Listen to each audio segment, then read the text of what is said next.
Hello, everybody, and welcome back to Curse of Strahd. Last session had begun following the terse negotiations and encounter with a lake spirit that you had come to identify as a Rusalka.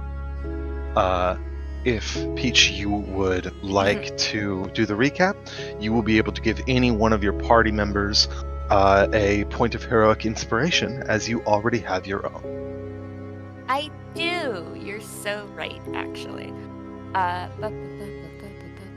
Okay, so we started last week. I believe we left the lake. And we decided we were going to go back to Vallaki in order to investigate. We really don't know. We didn't really have a whole lot going on, but we decided we were going to go. We had a few clues that could lead us back there, but essentially what we found out that going to the lake was not where we needed to be. And we also now have a debt or rather, I have a debt to pay back to a lake spirit. So we went to Vallaki. We went to go talk to somebody at the Reformation Center. I don't remember his exact title, but one thing that did happen while we went in is that we saw the Baron overseeing a court case and for, I believe, malicious unhappiness. And we walked back. We bribed a man who let us look over his books to see who has come in. There was no one listed as having a small Vistani child with them. However, we did see that Rictavio had come in with a cart recently, and Leshy, with his fucking finger on the pulse of the goddamn case, said, let's go check that out. So we went down to the stockyards, and we looked inside, and it seemed like there was a big old tiger in there. And Leshy tried to speak to it, but nothing really spoke back. It was kind of going a little crazy, going a little nutso. We tried a few different things before eventually just kind of prying open one of the slats. And my sister was in there. And so we went in, got her out. Roxana got her nose broken by the... What is on my screen? Sorry. Not Roxana, Yekaterina. Roxana is my Vistani in a different game.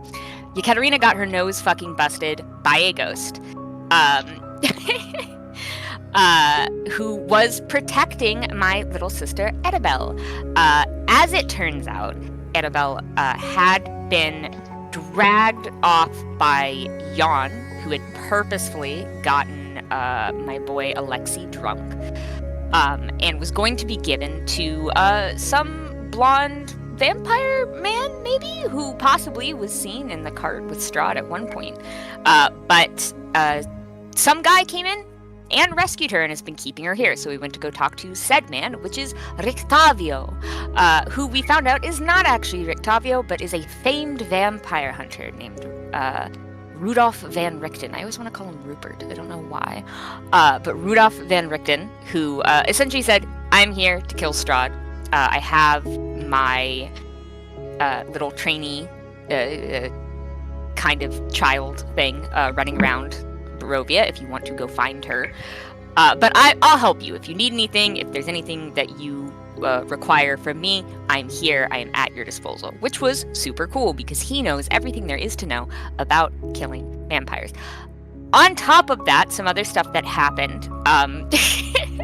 Friend figured out capitalism and supply and demand. I forgot about this. The capitalism the B-plot of this episode. Mind you were the Sorry, B-plot. you're so right, actually. He mastered it. Actually, he mastered it. Thank you very You're much. right. He mastered capitalism with the help of with the help of Garrick of horse capitalism, the best type of capitalism there is, where he sold a bunch of horses. He also kind of built up his friendship with Mr. Vasily von Holtz, which is, always good to have a friend in the taxman, I think, personally. Vasily offered him work if he is ever around the city, if he ever wants to make some money to buy more horses. He can always go to Vasily to go do that. We had a few back and forths between everyone and my sister, who's very cunty and also kind of evil. And I believe how we wrapped up is Arabelle is playing with the Mardikov's children. People are sleeping. Did we all go to sleep? Did we get a long rest? I think we Yes. did. So, It's the next morning, right? You've achieved a long rest. I am going to narratively roll back the clock just a little bit, so we can explore some facets of the night, and address some fun things like that. I want to explore a more narrative interpretation of Level Up, but that is all correct. Thank you so much for a wonderful recap. Hang on. Oh, go ahead. That's everything you missed on Glee. Jesus Christ. Oh, okay. Thank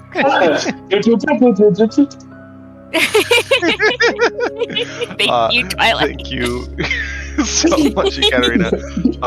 Which of your allies would you like to give heroic inspiration to? I'm gonna Cannot roll give it a... to Victor because he already has it. So All right, I'm roll gonna. 1d4 So if that's you want to do it. yeah. Good day, Victor. I was gonna say, who's your favorite character here? I simply Three. will not be doing that. 1, 2, 3. That goes to Garrick. Oh shit, I'm Yes, the it does. favorite. Wow. I'm sorry, gamers. He's simply so charming. Oh shit! I just saw the commission for the first time Oh, just now. shit. Oh, that's because you just sent it. Obviously, that's really good. Oh, That's nice. sick as fuck, actually. Yo. Damn, I love that. Oh, that's sick. Oh my god, everyone's faces. I've never. I'm so happy. I know, right? We need to get a group shot at one point. Gotta figure out who's gonna do that. Unless she's a very bad day. Yeah. Everyone's really bad day. Sorry, I'm infatuated with this. It looks so good. Hang on. Ooh, is there a way I can put this on screen real quick? There we go. For the stream. That is so very cool. Thank you so much, Victor. Yeah, I mean, to be Also, fair, I was- actually kind of fits perfectly. I was curious about that because I was like, "Who the fuck is that?" And then I back read some of your chat messages, and I was just like, "Oh, okay, yeah, no, of course, Yeah. of course." I just truly, without the context of a far up general chat message when I was trying to play some catch up on the chat, I was truly like, "Who the fuck is that?" And this is how we find out that we're going to fight a Force Hydra. There's been a cleric this whole time. No, that is beautiful. What an amazing piece to honor such a cool moment of story. That is so very cool of you. You're oh yeah, absolutely. But the power vested in me, get pinned, idiot. There we go. Brilliant. I love it so dearly. But without further ado, let's get right into the throes of Curse of Strahd. There are no addendums needed to the recap. So how we begin is rolling back the clock from the morning of this day, from Mariota the 17th, back to the night before of the 16th, where all of you have gone your separate ways and are tending to the tasks at the latter end of your long, strainful evenings. Do our vantages pull away and find ourselves in a small cul-de-sac within the more urban areas of Vallaki, where a bit of nature has come to intercede with the interior of the city proper. We find ourselves looking at a semi-sequestered Victor. Victor, today has been filled with tribulation. And though you feel, as you had previously expressed, the frustration and shortcomings of your abilities, you have made it a point of honing yourself this evening. You look into your spell book and begin to practice. You strike a tree and begin to manifest these motes of magic in your hand. You need to be better. You will be better. You will be stronger. and more prepared for the trials to come. And as you sit there, drawing moisture from the atmosphere and crystallizing it at a perfect geometric center of your hands, do you continually express these experimental and outlandish formula. And as you conjure these small tricks against the tree, you raise your hand and watch as the moisture from the ground itself, from the roots of this tree, spike upward and impale it at varying an angle as you entomb about 5 feet of the base of the tree in a complete coffin of ice. Satisfied with that incantation, you move to your next, trying to manifest a much larger font of mana into something that is much more larger, dangerous, and effective. However, you're not getting it quite right yet. As you continue to perform these gestures, making small alterations and adjustments to your somatic and verbal components, continuously referring to your book and scratching out any failed attempts and dotting in corrections, you hear the small squelch of mud that begins to round, and you take a moment to quiet your verbal components as a means to not disturb or upset any of the local populace. And as you turn your head, looking away from the small little copse of nature that resides within the walls of Valaki, you notice someone vaguely familiar. You've seen him, but you've never personally interacted. As the Lord Commander is Extrosny appears in this cul-de-sac. And I gotta get used to these new controls, if you'll excuse me.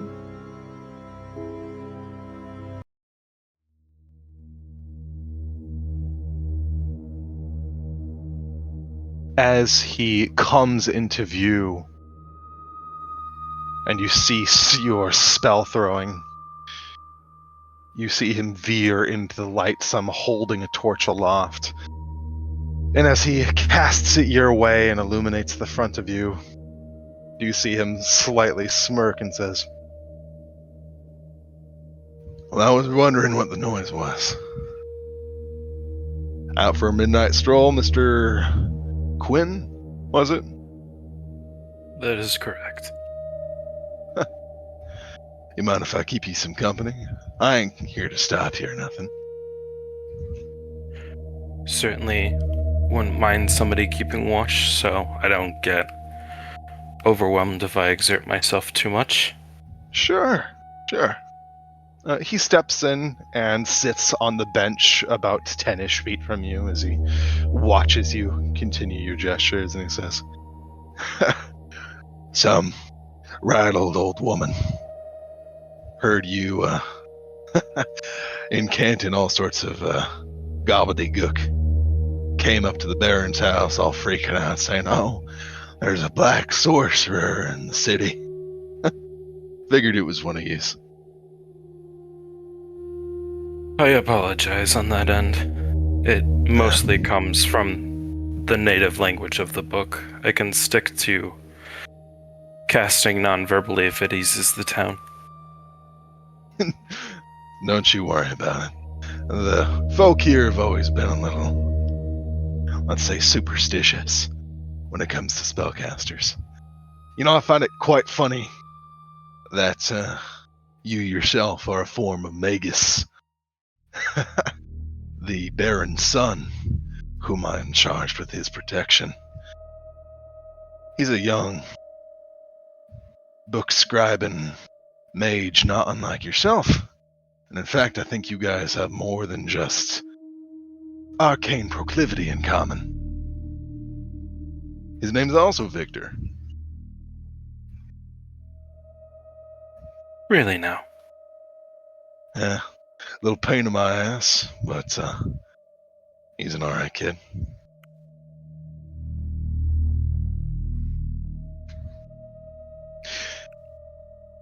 Say, I have a bit of a curiosity. I wondered if you were interested in humoring me some. Always happy to indulge in curiosity from time to time, I suppose. Closes the book, puts it back in his satchel. Well, I mean this as one to another. But by your personage, you look like the world has chewed you up and spit you out. And Brovia has no shortage of those who are maimed by the elements that be.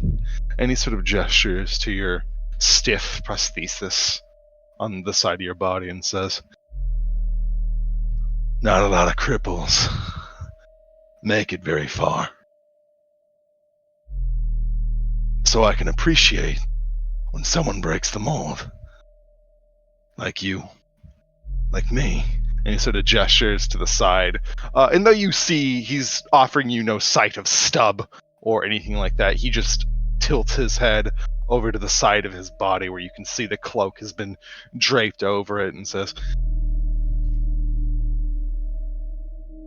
and I'm a big fan of battle stories, talks of skirmishes, and war.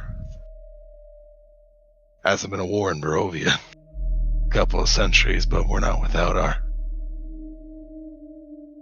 battles against nature, so I found myself curious. How'd you come to look as you do?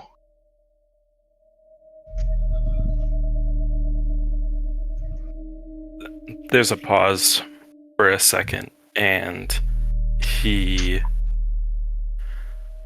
seems to think of different ways that he could approach, and then he looks back towards Strasny before he gives him an answer.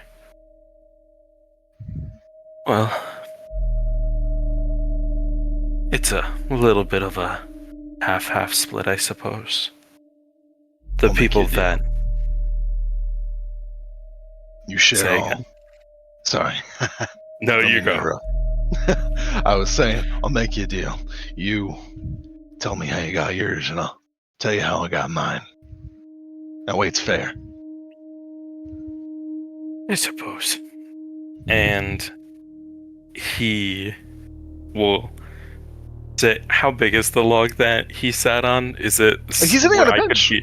Oh, Yeah, on the it's bench. big enough for you both to be on it. I think I'll stand still but in front of him, and I will remove part of the covering so that he can get a better view as to what the injury looks like. And then he'll start his little tale. Oh, not too far back, there was a town I used to live with my father. We would go hunting often in the woods, a dangerous activity if you're not prepared, but everyone in the town seemed to be well equipped for it. Just meant you had to be a little bit more cautious for things man-made instead of things made by nature herself. One of the nights that we were going out and about, I had got separated from my father, and I went to try to do the hunt on my own. When I came back to the house, I discovered that the people I resided with for so long had some sort of vendetta against my family. The whole building was ablaze. Even if I put all my muscle into it, the only thing I could pull out was a charred corpse. And we got into a bit of a scuffle, but of course, you don't get here if you always win your fights. I woke up in the forest with couple of bruises, few things broken, and none of my gear, which made it much harder to fend off the wolves that came in. I got a few of them though, but clearly they had a bigger laugh, and he'll at least take off like the prosthesis and the covering, so all of the gashing and some of the like burnt skin that never healed is still visible. And As he you kind of do. turns his face, but it's, you know, it's always obvious that there's the marks on his face, so he's more showing off the body. Yeah. As you reveal the old scars and wounds to Lord Commander Strasny, he sits a little closer as he gives you an inspection. Now, I have a question. Is Victor being truthful, or is he trying to glibly lie as to the precise nature of what caused the injury? I think that he's being as truthful as possible. The only thing that he is not revealing is that it's a werewolf that did it. Technically, the Yeah. wolves were helping, but the werewolf is the main thing that, you know, bit off his arm in one swoop. So then here's what I'm going to have you do. Okay. I would like you to roll me a deception check. You are going to be setting a DC for a check that Isaac is going to make in turn. Okay.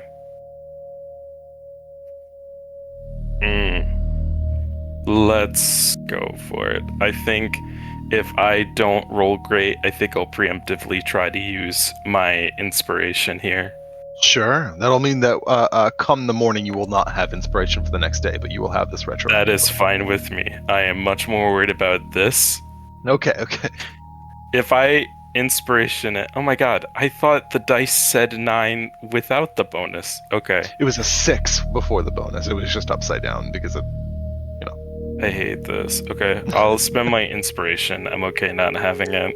I want to set a higher bar. 15, that's fine with me. Okay.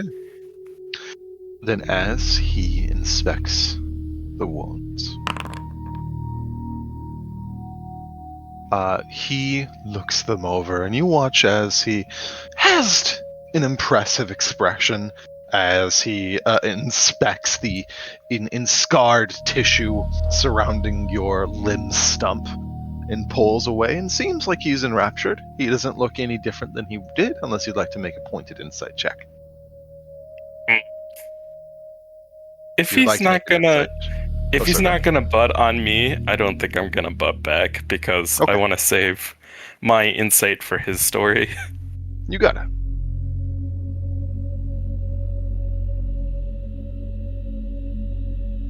Well, you're an outsider, right? That is correct. Hate to hear that the lupine scourge seems to be as prevalent outside as it is in.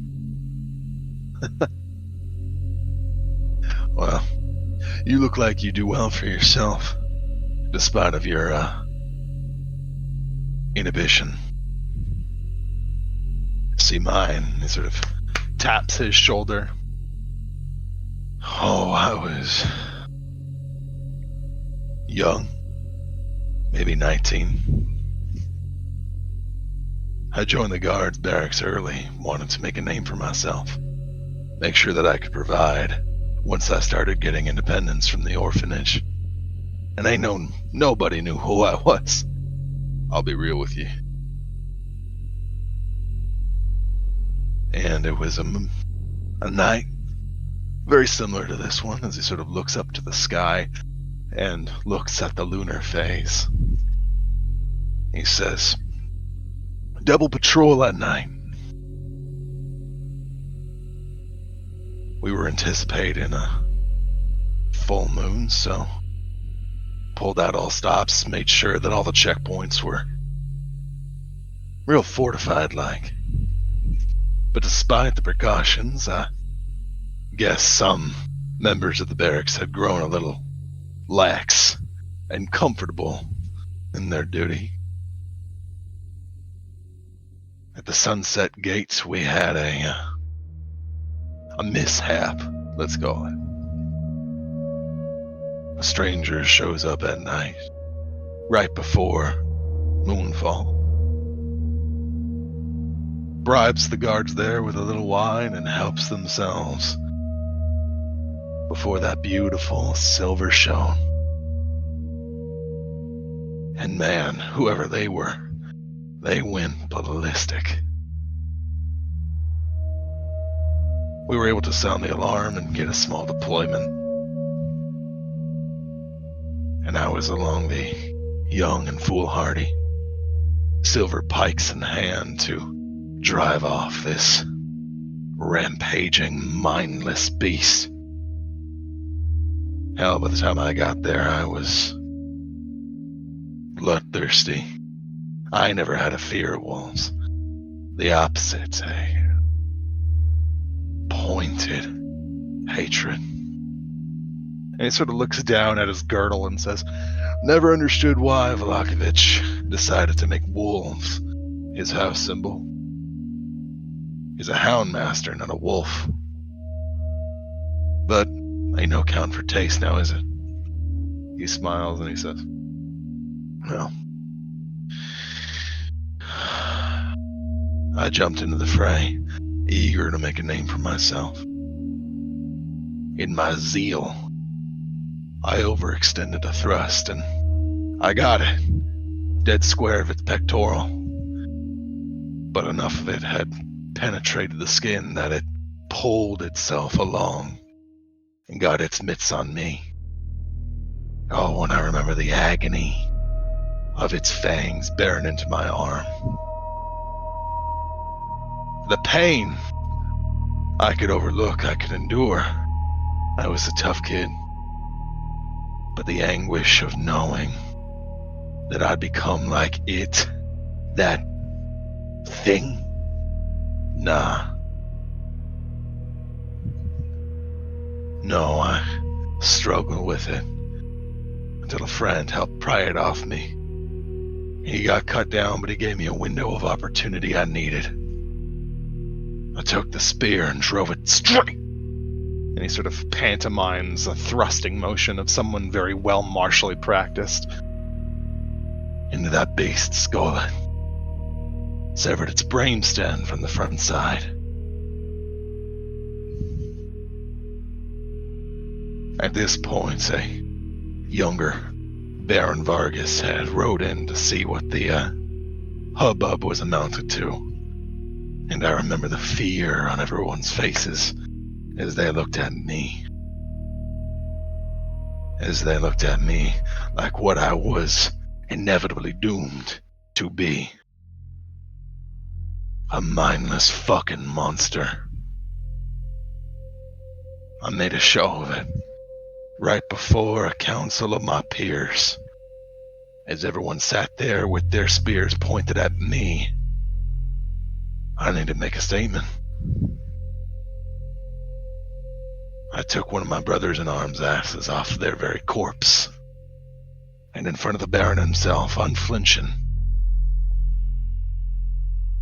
I hewed the rest of it straight off. Baron was impressed by my act of devotion. Said that more of Valaki would prosper under strength like mine. Gave me a cush little promotion, but ultimately it was administrative.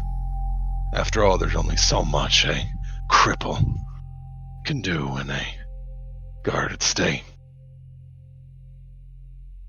He knighted me, though I didn't need no land, didn't want none.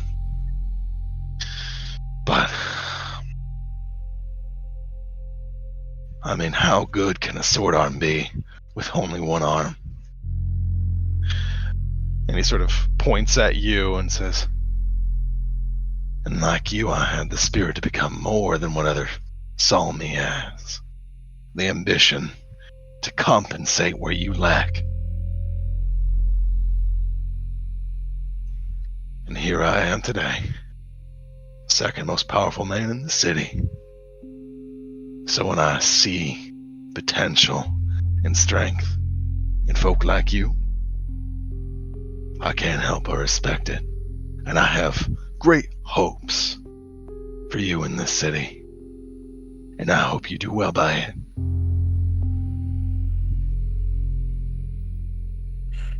Well, I certainly thank you for giving me a little bit of more information. Looking towards the skull, is as he's standing right now, is the skull on his shoulder? Yeah, absolutely. He's wearing all the same outfit and attire as you see, and he sort of On the looks over and reference. sees. Yeah. And he sees you looking at it and says, "Yeah, she's the same one, all right." And he sort of rolls his shoulder as the skull on it sort of bobs up and down. Wanted a trophy for my troubles. Certainly know how to make a statement. Oh. I like to settle it be a forewarning for anyone with the dog's disease who think they can sneak into my city. And if that don't deter them, well, he sort of pulls back the cloak a little bit to show the ring on his belt, where you can see his battle axe has been stowed with a fine honed edge of pristine silver. One way or another, they'll learn. And I hope that you do your part. You hear anyone else who's maybe got some newer dog bites in the city, anyone you suspect of even possibly carrying the curse, you let me know and I'll settle it right quick. And he looks back up to the sky and says, regardless of what you report though, tomorrow night will be very telling. I believe you'll be correct. He's trying to keep it cool for that part, but when he started recounting and he motioned to the full moon, that kind of like It's not full yet. connected a wire. It's a waning gibbous, meaning it's on the last phase before a full moon. I think that was what made him so worried, is he looked and he's like, I didn't even realize that tomorrow would be the day, because I don't think anyone in the party specifically said it's gonna happen in 7 days. So he's like, oh, that's great. But he'll look back and he'll say, I don't suppose you know any people that happen to have a silver weapon that I could purchase to have on hand? A little bit of protection in case I also want to have something strewn on my shoulder. I admire the gusto and the initiative. I'm afraid there is a permit you need from my office. But I'll tell you what, you stick around a little, make more of a name for yourself. I'll be happy to afford you and your folk a writ. Well, we still have to make up for before, so we'll still be around, I suppose. I would hope so. But regardless, it's getting late. Got other duties to go to, and ultimately, I want to go the fuck to sleep. Amen to that. He slaps his knee with his one hand and sits up, and as he begins to move off into the night, you watch as he pauses mid-stride and turns back and says, a final question, if I might. More than happy to ask. He leans against one of the evergreens and says, what is your personal relationship with Ekaterina? She broke me out of a mirror. I assume that's metaphor? She helped me. It's nice to have a local along the way, but I really didn't have anything with me. And that's it. So you Not a just single other zone out, connection huh? I know.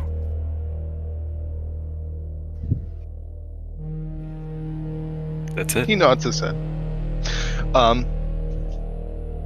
He bites his cheek a little bit as he looks you up and down.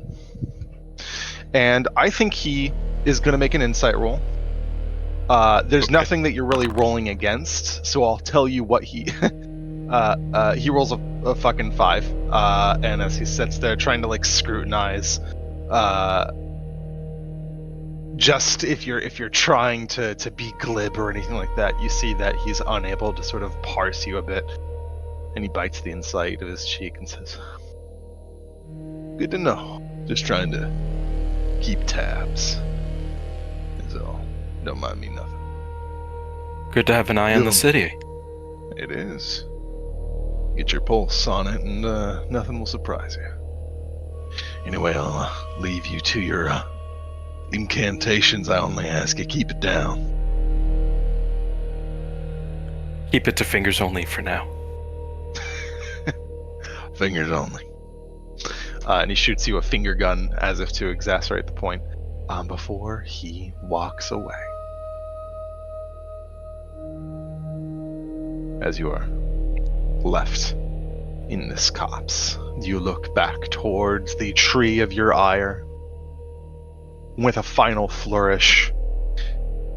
Would you describe how Flash Freeze looks? Flash freeze. Flash Freeze. Kill yourself. Sorry. Victor instantly blows up. I think. Do you mean? Oh, It took me a second. Okay. I think that it's the second that Strasny walks in, he turns. Victor has like this like half smile, and then as soon as he walks, he just gives a sigh, and then he turns back to the tree, and then it's like he takes a punch and it's 2 spells at once. He gets ready with his good fist while taking off his entire prosthetic so that he can get more natural with just fighting without it, and he goes bam, and then he keeps punching and punching until his hand starts to bleed again, and then as he's coming back, the blood starts to get coated over with ice, and I'll punch again, and as the ice breaks, it continues to coat like as if I was training a muscle, and the ice continues to go and go until I have freezing fist. And Hell yeah. with the freezing, it's punch after punch that the impact starts to get more and more spread with ice until I assume it would be one of 2, depending on which you think better fits spell-wise. The first would be that he punches and over time the tree just becomes like full solid encapsulation of ice. The second would be that upon punching, the moisture in the tree gets absorbed, and it's like this is really popular in Wisconsin and Mississippi, but when trees get super super cold, they explode because the moisture freezes. That's the other one where like he's punching it and there's no visible ice, but it starts to get like cold, and then smoke starts to come out, and then the tree just kind of like splinters. As someone born and raised in Evergreen, Oregon, I'm familiar with the phenomenon, and I think that's sick as fuck. I love using the actual chemistry of nature in the flavorings of such an event. But you do watch as there's that expulsion of energy as all of your spells have become familiar enough to you that you can cast these new cryomantic incantations effectively and without error. You feel stronger. And with that, unless there's anything more pointedly you'd like to do, you clean yourself up some and begin to head back the Blue Water Inn.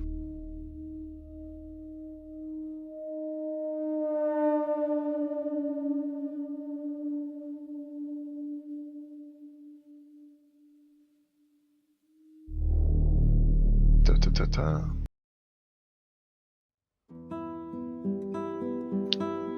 As our perspective shifts, we re-enter the late night tidings of the Blue Water Inn. And there are a couple folks strewn about at this later hour. And let's see who all that is. The maiden patriarch, or rather the matriarch of the Blue Water Inn, remains tending at the counter, whereas her DILF husband has been ascribed by other members of your party, works and ferries to and from the kitchens to tend to the many needs of the patrons.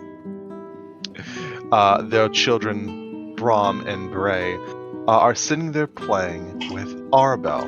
But not just Arabelle. You see, Yekaterina, as you sit in the main sort of area, that they have taken to their costumes. And as you turn your head for what is maybe a very small fraction of time, when you look back, you are surprised when you see Rook is walking around, being mounted like a war horse, and astride the great steed Rook. You see your beloved sister Arabelle dressed up in like a black bandit costume that clearly is like fitted for the boys, mounting him like a war steed.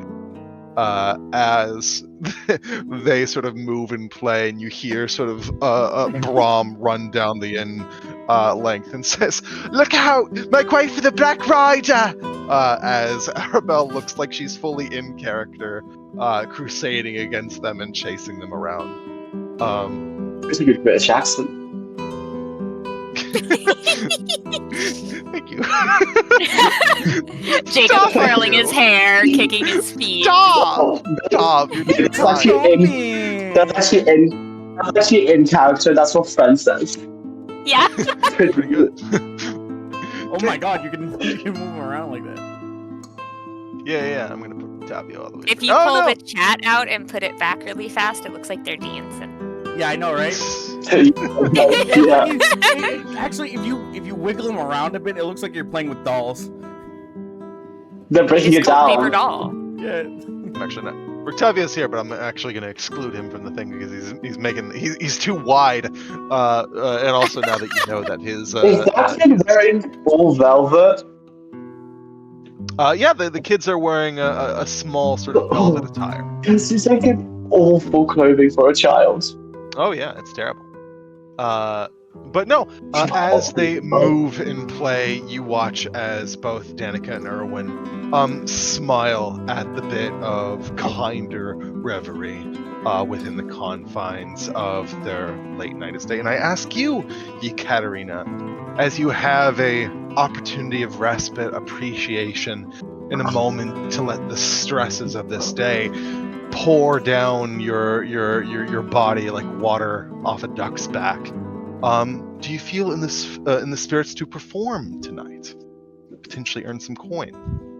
Yes, I would like to do that. I want to make this music diegetic, actually. I'm playing this song. Yeah, absolutely. As you excitedly pull out your balalaika and begin to perform for the masses, you watch as the entire tavern becomes enraptured. Would you kindly roll me a performance check? Yes, soy, Papa. It's not shady, I just like the sound of... I know. I know. I was just being paranoid. You have a feature which gives you advantage on this from your subject. Oh, that's right, I forgot. I'm simply so goated with the sauce. 27. 27. Jesus. Damn. You enrapture a full bar as a patron as you pull out your balalaika and dancing and twirling and spinning. Do you pull out a more traditional Vistani folk song? And you soothe and serenade the crowd with these little ditties before your tempo begins to build and build and build. And in this moment, this positive energy that suffuses you falls into your performance.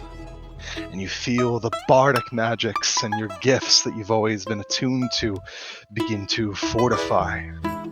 And everyone listens in raptures as the tempo of the music quickens, goes faster and faster. Your beat is energetic before, like pressing fast forward on the scales of life. Ekaterina dances around the entirety of the bar at a speed that is not natural, as you find yourself inadvertently hastening yourself with this performance. And as you spin and twirl with this performer staccato, you find yourself recovering from a small bout of lethargy, but you continue to play. And as you a cappella and vocalize and harmonize, do you feel that birdsong thrill in the back of your larynx? And it travels along with the energies of the music, and it upticks once again. And as you vocalize with it, you feel the sonic waves that echo out from your gullet. And all eyes are on. And as you take a moment to breathe, you're panting, you're heaving from the energy of such a performance. You watch as everyone waits to see if there's any more. And the second you have that long hesitation, do they all erupt in thunderous applause and appreciation? And you hear farmers whistle as somebody tucks their pinkies beneath their tongue and cheer out at that invigorating performance. Why don't you roll me 2d12 for me?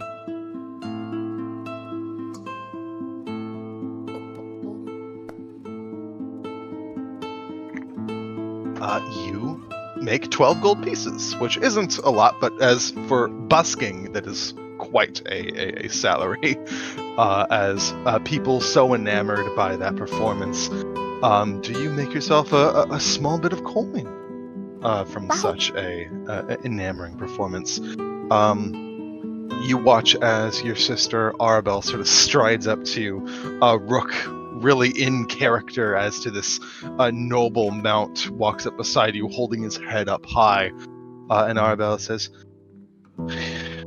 I've never seen you do that before.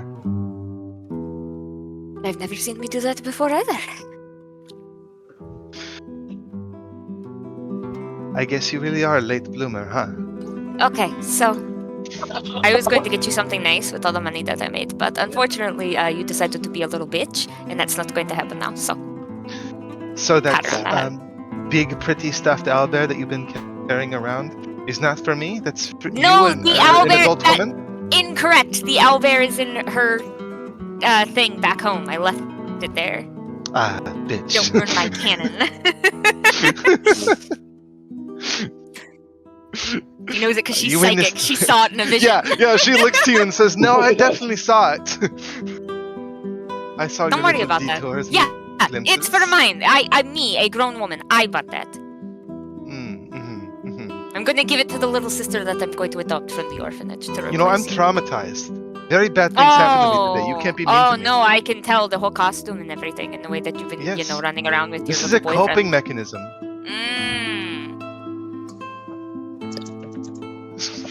Now, Flicker. if you excuse me, me and Mr. Midnight have people to rob Mr. on the highway. Mr. Midnight, that's what you named your horse. She looks down at Rook, who holds his head up high and says, nobody told me its name. His name is Rook, first of Oh, all. okay. Second of all, you don't want to give him like a good Vistana name or something? You go with Mr. Midnight?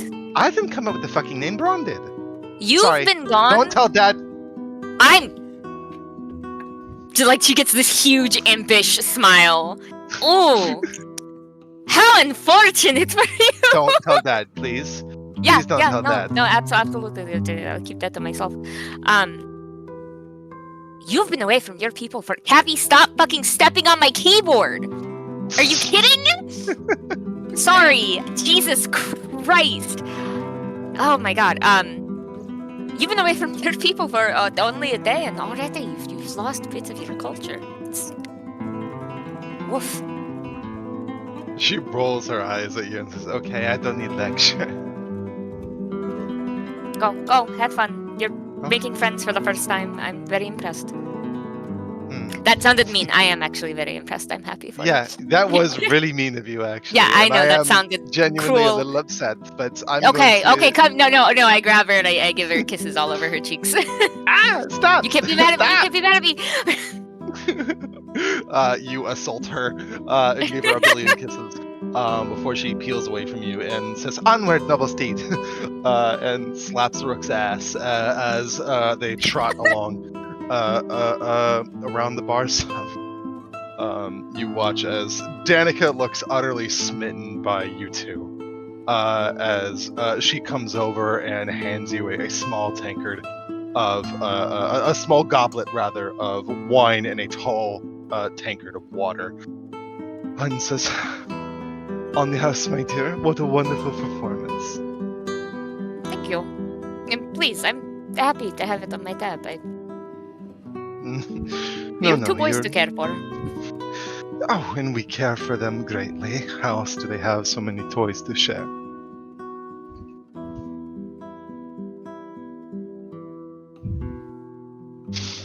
And she gives you a very motherly rub on the back before she moves back to the bar counter.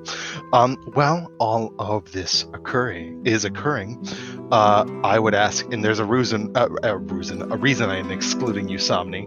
But is there anything that that Garrick, Leshy, and Friend is doing this late evening? Garrick, I'll start. Garrick is going to just be writing a little list of things he should be doing.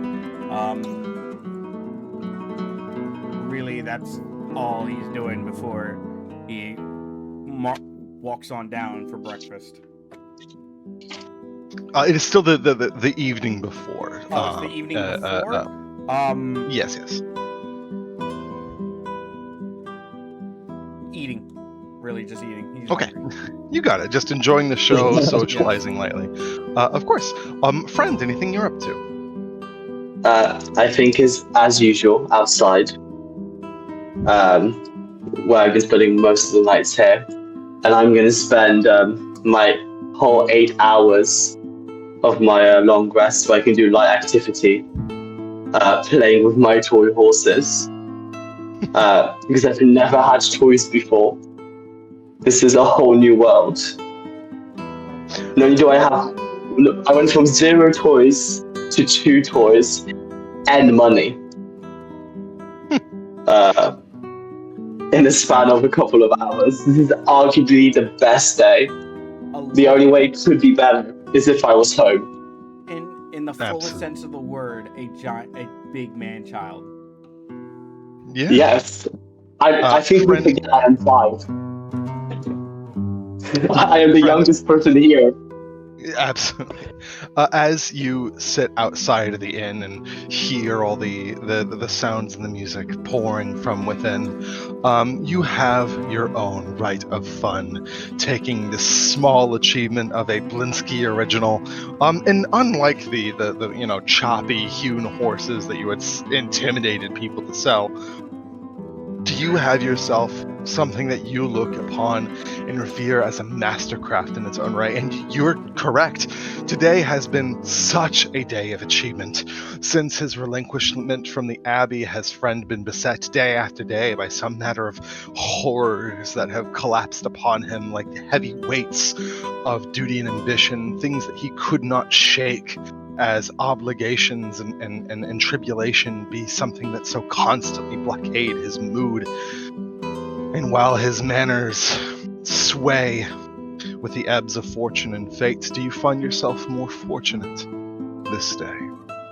And as you sit outside, playing with the first toy you've ever been given, looking at it and imagining yourself in the fantasy of being these noble knights that are painted and depicted and astride throughout the various baronies that you've only seen in such a small liminal capacity throughout your brief existence, do you imagine yourself astride a steed, heralded by people and beloved by many, and you cast your gaze inside of the inn and look in through the windows and see Katerina happy, the children playing.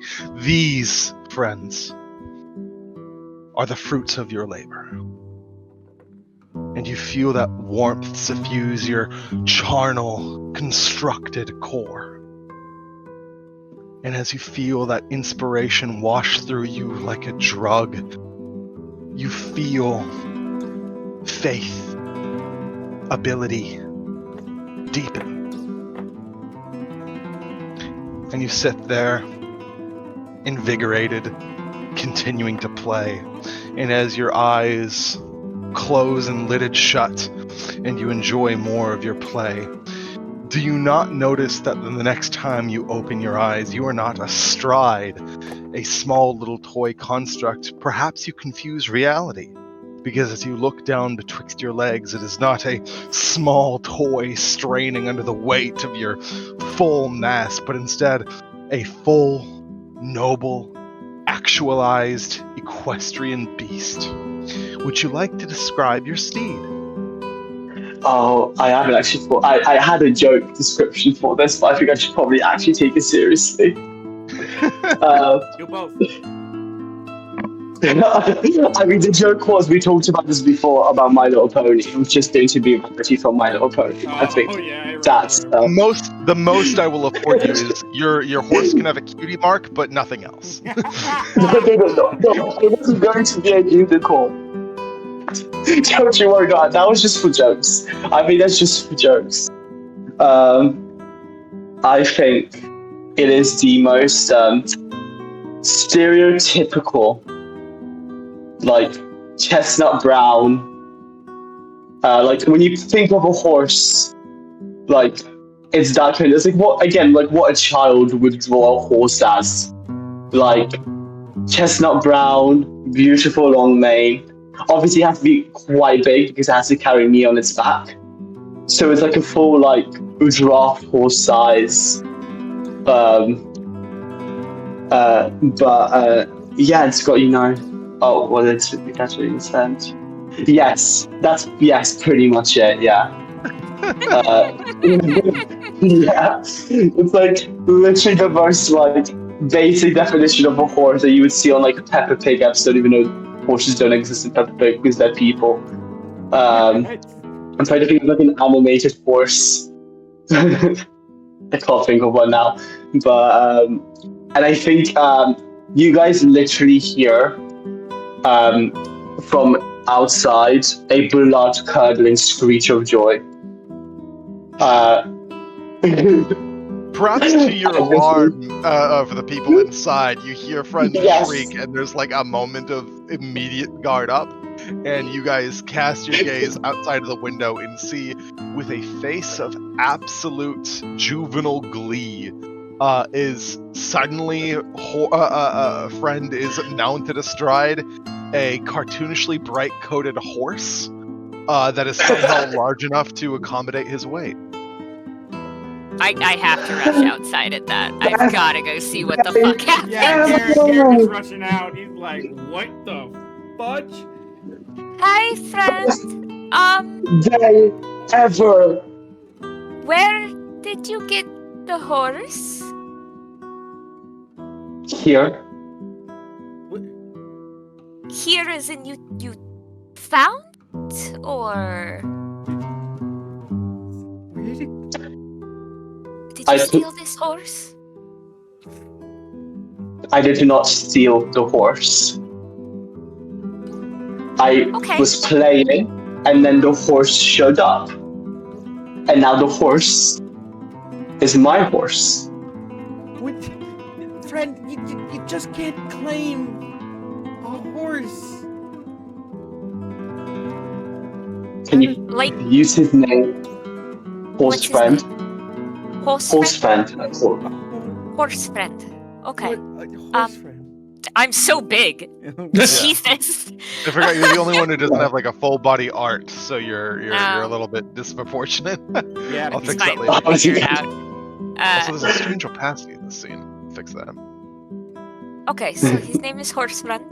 Got it. We'll use Yes. that moving forward. Did he walk up? Where did he come from?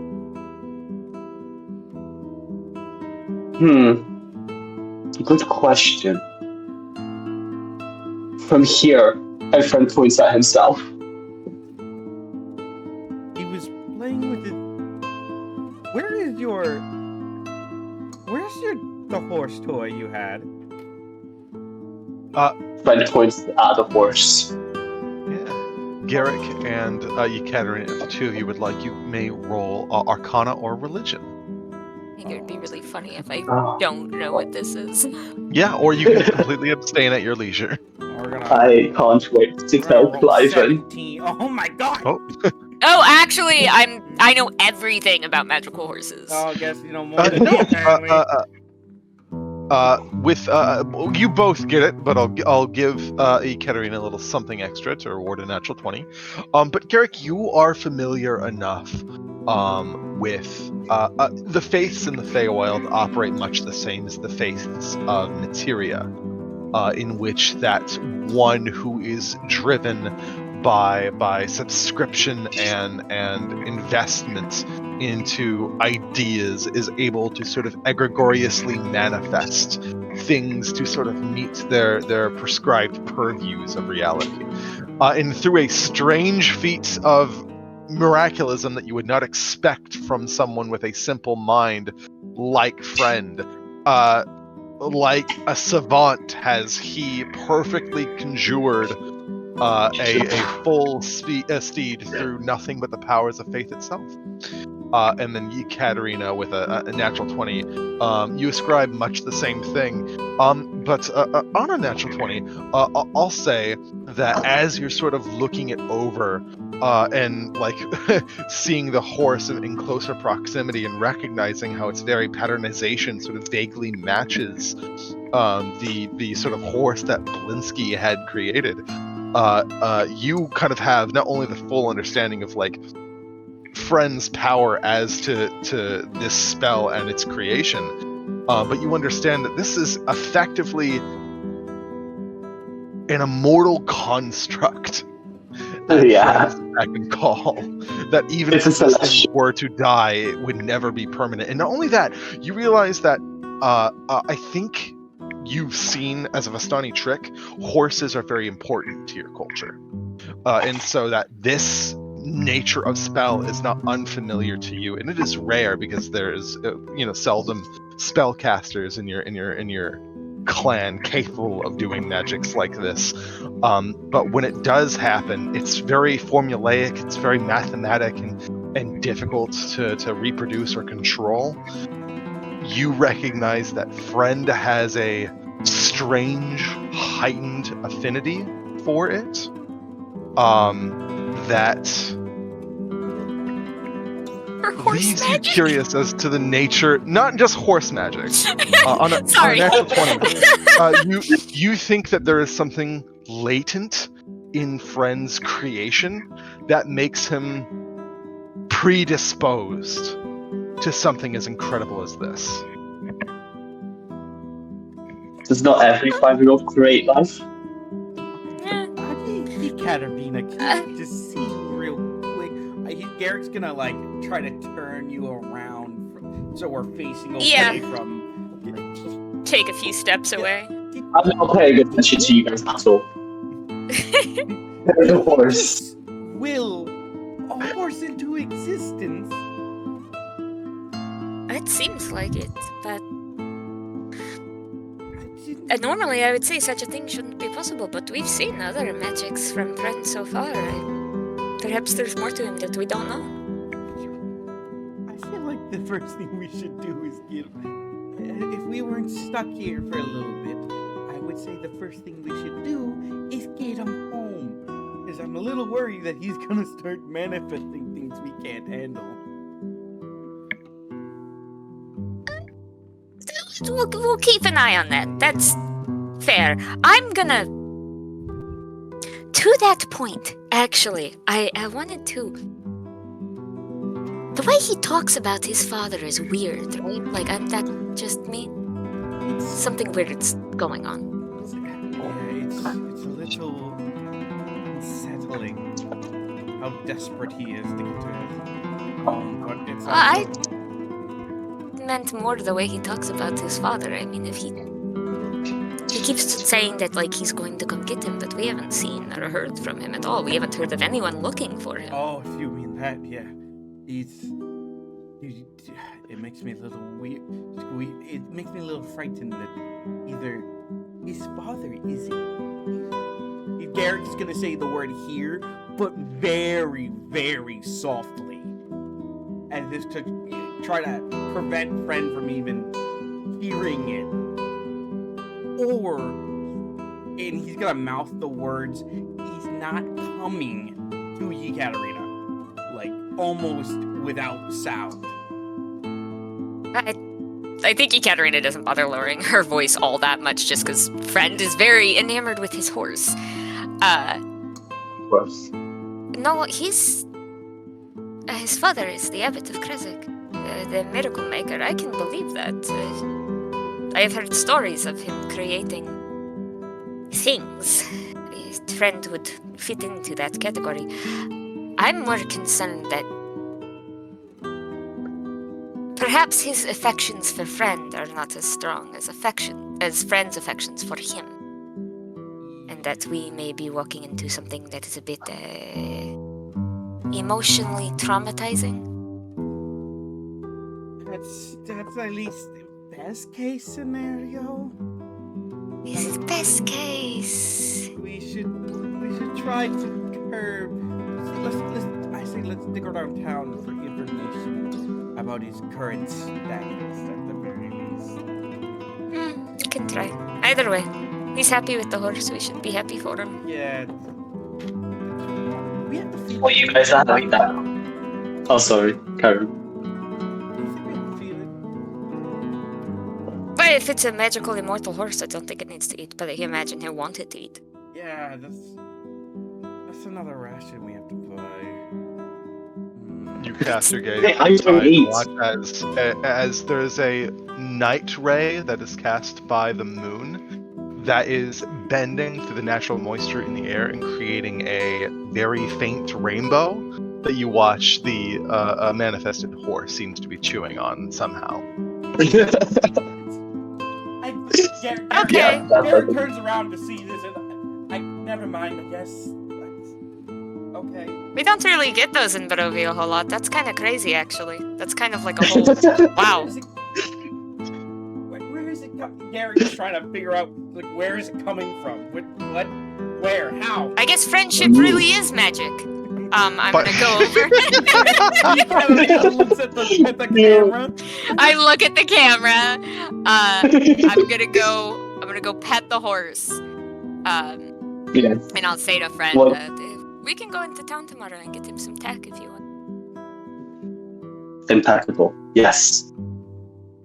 Oh, I meant like Absolutely. saddle and bridle and, horse things. I should probably make money first. She waves a dismissive hand. Don't worry about it. Okay.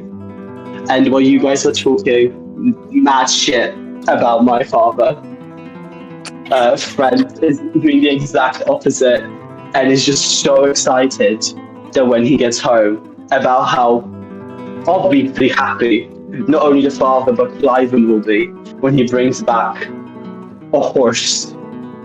An extra person to help him with his duties at the Abbey. Oh, honey. It's gonna be Daddy, I incredible. got a horse. When Yeah. I pet the horse and everything, does it act like a normal horse or does it act weird? It acts how Friend interprets a horse to behave. So this thing is fully effective on It's really its talks. natures, its manners are not that of a natural horse. They all Yeah. occur in Friend's own egregious manifestation. It's of how he thinks voiced it's gonna by behave. Shaquille O'Neal. It's voiced by Shaquille O'Neal. I'm sorry, what? Oh, No, it's not. It's not. Christ. Did you say this thing is the voice of Shaquille O'Neal, or did Yeah, I he's tragically- voiced by Shaquille O'Neal, yeah. That was a joke. Oh, I'm yeah, sorry, That was a as you joke. reach out and start petting the horse turns its head and he says, "Yeah, I like that." Nope. The Okay. more in the back. Nope. No, that can't be canon. That Kinda could not dumb. be canon. I have a doctorate. That's me yelling. That's me yelling. That cannot be canon. My butt too big for the carnival rides. Okay, That cannot be canon. rewind. I never want to picture a horse with that voice again. I need some hay. It does have the voice of Will Arnett from BoJack Horseman, though. Yeah, but it's just Will Oh, Arnett. that was really good, Jacob. Holy shit. This horse now has clinical depression. I think Friend does too. Okay. But yeah. Well, I'm glad you Well, have a you guys horse. are talking much, yeah. I do Yeah. want to say I don't think we can fit it inside. So he's gonna have to stay I'm out not here. going inside. Oh, you're gonna stay out with the horse. Yes. I've been sitting outside every day. I guess we have been. Hang on. I'm gonna go put my head through the door at Danica. Danica, can we use your shed for a new magic horse? I'll pay for it. She looks at you with mouth agape and says, "Dear, we quite literally have a horse stable in the back. Oh, super, great, thank you. It has a hay, trough, feeder, everything you need." Wonderful, thank you so much. And I'll show Friend and Horse Friend to the stable. Yeah, and Friend, if you would like, you can actually sleep in a warmer I absolutely room area will sleep that at the has stable. no torches in it. There's no light. A dark, cold room feels like home. With like a little hay bed. Yeah, you move towards the back of the Blue Water Inn and get. Are you naming your horse friend at all? Yeah, His horse name friend. is Horse Friend. Horse friend. Okay. We've Friend been and over horse this. friend. Okay, sorry. I have to step away for a very quick moment. I'm sorry, fuck my drag, I guess. I already said it like 4 times. Friend and horse friend are led to the rear stables. That is a building that is connected, quite literally, to the main building of the Blue Water Inn. And you see 4 stables currently only has 1 horse in them, so you have 3 open and available. Fresh hay is laid at the bottom, and there is an upper croft, like a loft hanging above, where it looks like a bunch of bales of hay are being stored. And very strangely, there is a very condensed presence of ravens on the second loft, like a huge cluster of raven nests that are roosting in this barn. And they don't say anything. It's dark, it's night, so they're not making a bunch of sounds. A lot of them are just roosted in their individual little compartments and lying. But you can see intermittently twisted throughout the hay are also long feathers of these birds that sort of are spattered throughout. Dollops of bird shit that coat the sort of edges of the stalls. But you're comfortably housed with Horse Friend in a cozy, confined, dim stable. It's the closest to home I can be Absolutely. right now. But as you are properly stowed away, we peel back and look at our final 2, and I would like to ask Leshy and Kane, what is it that the 2 of you, if you are doing anything, would be getting up to this evening? I guess I'll go first. Leshy would be tending to the gardens and collecting spellcasting components. Absolutely. On this immediate property, there is not something as so formal as a vegetable garden. However, the property is wide and long enough to feature that there are like a small, a spattering of evergreens that grow on the edges of this property's perimeter, and natural footpaths that are overgrown with taller grasses that you feel yourself immersed in. So you move over and begin to druid craft some small seeds into fledgling vegetable matter that you harvest, and sprigs of mistletoe that you break at the hems as to sort of put into your pockets until you line them with sufficient materials for your intended purposes. And you go out in the way and see that you hear the sort of nightlife of hooting nocturnal owls and the very swift sort of dots of smearing black streaks as nighttime bats sort of flutter to and fro in the sort of misty air above that is brightly illuminated by the near full lunar a body that hangs high in the air. And what are you up to, Kane? Oh, I wanted to ask though. Oh, sorry. Do I see blue feathers around? Just Make out an of curiosity. investigation or a perception check. Or it'll be a perception check. In your rebirth, you have been so long accustomed to the sensory outputs of an arcane machine. But since this reawakening, do you feel much of your acumen honed by the gifts of biology proper? Your breaths, every inhale is this massive input of new information. Your long bestial ears twitch and flicker at the slightest crack in sound. And you realize that ever since you realize now in this moment more finely that since your rebirth, are you so attuned to your surroundings that even every sensation is exaggerated to such a heightened matter that just feeling the moisture as your fingers sort of dance through the grass, or how your feet sort of land on the soft soil, the bird song and a chirping of nighttime animals. It is like breathing after living a life underground. It is taking that first breath of fresh air that you have taken in centuries uncountable. And as you find yourself inspired and pointed with purpose, do you sift around the property a bit and do indeed, beyond shadow of a doubt, find several blue feathers. He would pick them up to inspect them, looking them over before sliding them into his cloak. Yeah. The pinions and coloration, the black to blue ombre, are indicative enough that they seem to be, with a 28, which I simply must reward, you are, with 100% assertion, certain that these belong to a feathered companion that you've met several times, indicating that she has been here. Yes. But you stow those away. Anything else you'd like to do?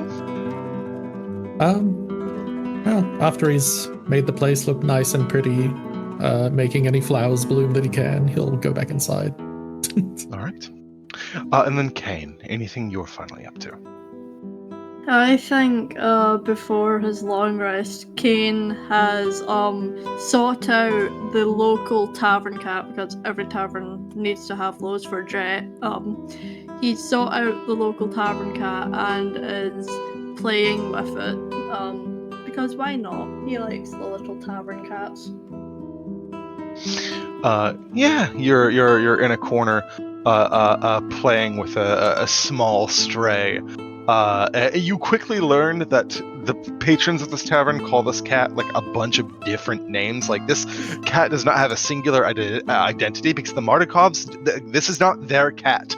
This is just a cat that mouses enough here and like hunts enough vermin that feed on the stores and pantries of this tavern, that it's like a local, it's a frequent.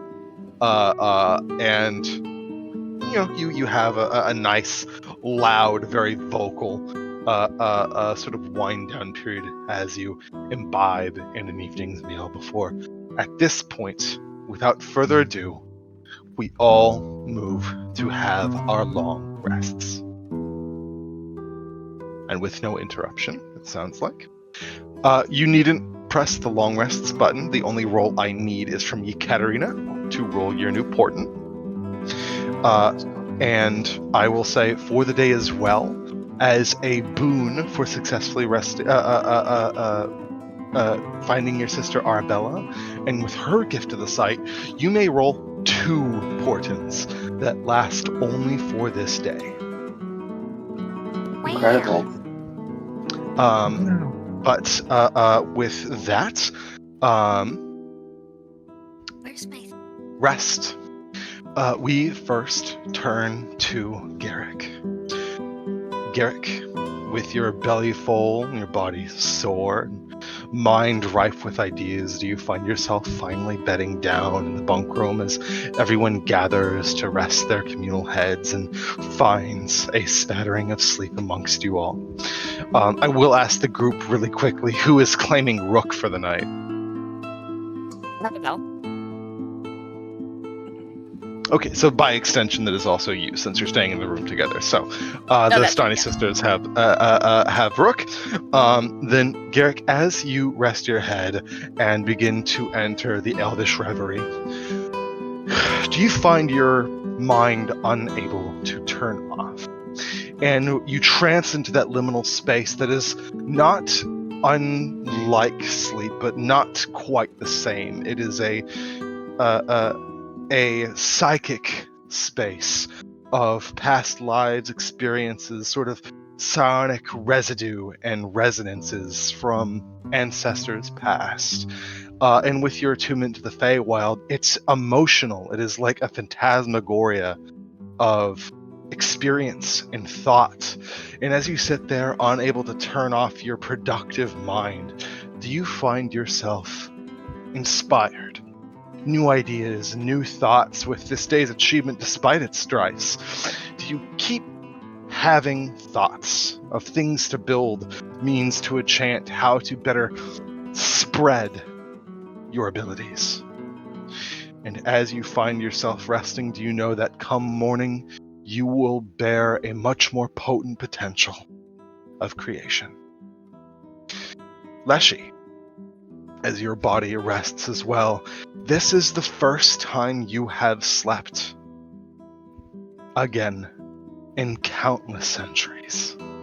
You feel what it is like again to relax, as you feel the muscles of your body that have been tensed all days from exerting magic, changing shapes, running and fighting and crawling your way through the city.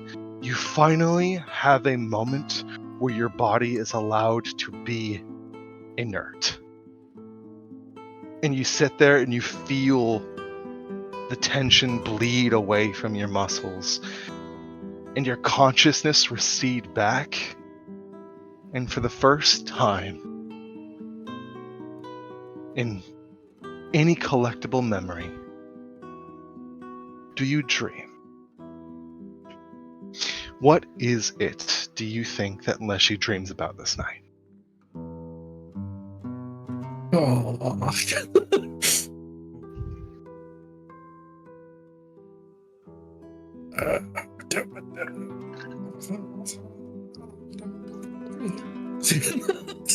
Really putting me on the spot there. I don't know. If you would like, I can come up with something for you. Jeez. I'd like to say he'd be dreaming about when he was born and there was honor. Sure.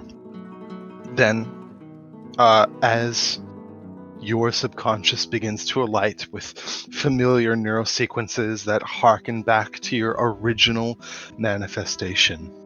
You recall a valley much brighter, much older, much more wild than this current incarnation that you occupy. You remember what it felt like to have no singular shape, the ability to occupy and twist into every plant, fungus, and animal. And you remember the Maiden's Three. You remember the eldritch and unnerving form of the Weaver, her collective of arthropedal limbs that sprouted from her, and the way her tapestry coated great expanses of wooded areas, and how the insects flourished in such colonies that you loved to dance between and perpetuate. You remember the ferality and the bravery of the huntress, in the way that she blessed the deer with fertility so that the wolves might eat their sum and uphold a perfect equilibrium. And you remember the seeker, massive and avid in her make, would she bestow upon her other siblings and the many beasts this feral prescience that you once again for the first time feel once more now that you are flesh and blood. And as you remember these old fairies of time past, do you smile in the nostalgia of what has been? And finally, Kane. In your reverie, finding yourself in that same phantasmagoria, navigating this dream space, is yours a bit different. It is less guided and obvious or random. Instead, as you find respite, you find yourself in a place that seemingly is familiar to you, Kane.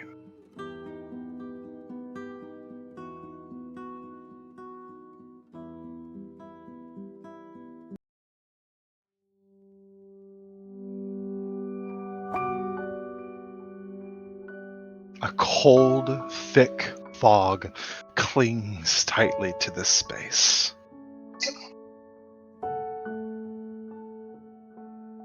Shimmering prismatic mists bob and ebb through this area, shifting the very peripheries of time and space around you, taking the shape of whatever your will felt it to be, as you feel yourself once again in your patron's embrace. This space that only exists between the two of you, the only semblance of your relationship. It is the first time you have been here since you have been set free and leashed unto the valley. You look around and see that before you is a small fen, an open pond that is surrounded with 4 menhirs, these standing stones, one of which has been destroyed and toppled, but the other 3 have old depictions and runic carvings slashed into their sides. One depicting the head of an elk, one depicting the shape of a spider, and one depicting the visage of a raven. In this space, you watch as ethereal, dream-like butterflies with crystalline wings of ice flutter all around you. And this area is overgrown, it is thick and enriched and verdant. And as you see this place, you feel it. You've never seen it before, the presence that dictates your dreamscape. But you know it, you felt it. And as you see its looming silhouette beyond the fog, eldritch and unknowable, do you feel its gaze cast down upon you as it gestures to the standing stones. You feel yourself coerced as you wade ankle deep into this shallow pond until you are betwixt them all. And you watch as through the small holes at the zeniths of these stones does that prismatic fog begin to undulate shapes. The one that depicts the spider begins to weave silken strands of webbing that pour out and cling onto a nearby branch. The branch bends and reshapes and strings itself into something of a bow. The depiction of the raven on the right begins to slowly manifest, and you watch as old bones from corpses long since past unearth themselves. And forging itself, hewn from natural materials, do you watch as a dagger in the shape of a raven's beak is hoisted at the center of the second menhir. And then finally, the third, as you look onto this depiction of a glorious stag, you watch as twisted branch pull up from the ground, clearly aberrant in its make, and seems to continuously pour and seep that prismatic mist, as, like hewn from bone, a long, jagged, almost bony briars pour forward until they produce the shape of something of that of a spear. And as you have these gifts presented to you, you feel a shimmer, a shake, a chaotic magic in you begin to flicker. The colors of the space blink back and forth, going from a negative palette to a normal one, as normal as it can be in this disruptive space. And every time the silhouette becomes stronger, more defined, and you see as sitting behind each of the standing stones are these voidal black shapes of the beasts they represent, and you find yourself staring eye to eye with two white pinpricks of a black stag before you blink again. Those of you who would be awake in the real world, which is probably only observable by Garrick, I believe, in your own reverie, do you feel yourself momentarily rested as you kind of hear the weight on Kane's bed alleviate and creak again as you look over and see Kane in his trance and meditation is literally vanishing from this plane of existence and reappearing in the same stationary spot, sort of phasing in and out before eventually settling.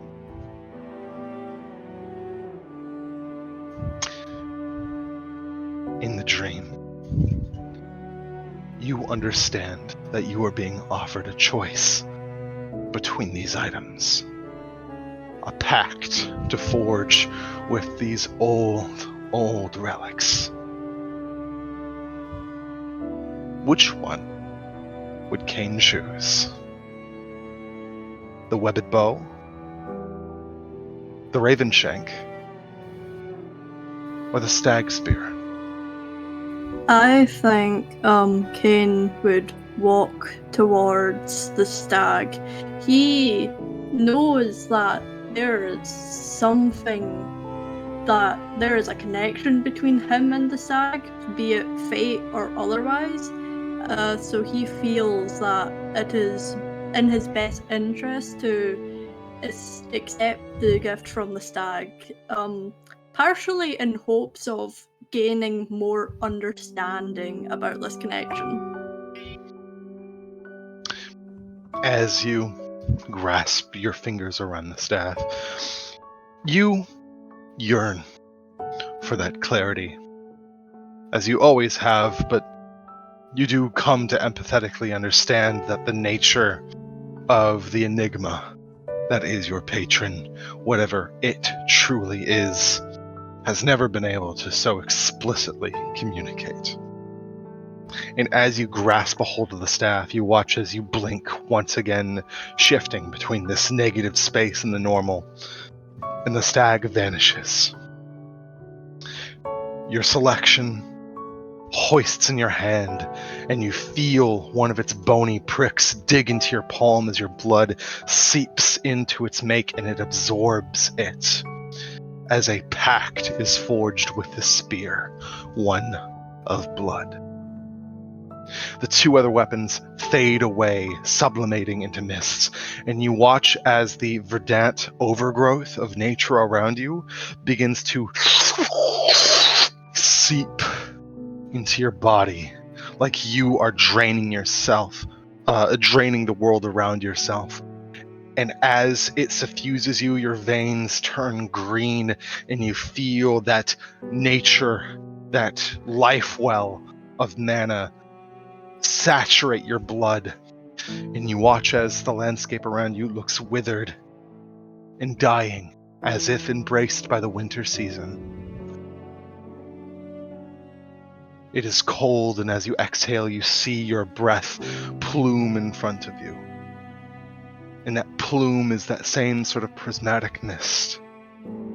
As you slowly begin to recede back, feeling now imbibed with your patron's gifts, as you are bestowed the blink spell and the plant growth spell, as well as your new invocation.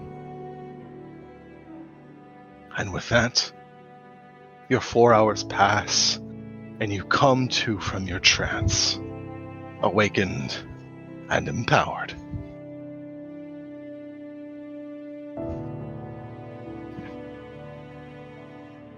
I think probably one of the first things Kane is going to do once awake, yes, Jack, I hear you, is he is going to, well, I assume that he doesn't wake up with the weapon. I assume he still has to do the usual pact summoning. Mm-hmm. Yeah, I think what Kane is going to do is he is going to quietly step out of the room and go just somewhere outside to try and manifest this weapon somewhere away from his party for the sake of both space and safety. Yeah. You take a step outside, and as you find yourself sequestered away from the group, those powers latent within you, gifts that you're not so versed in, but feel the familiarity of something innate that you might call upon.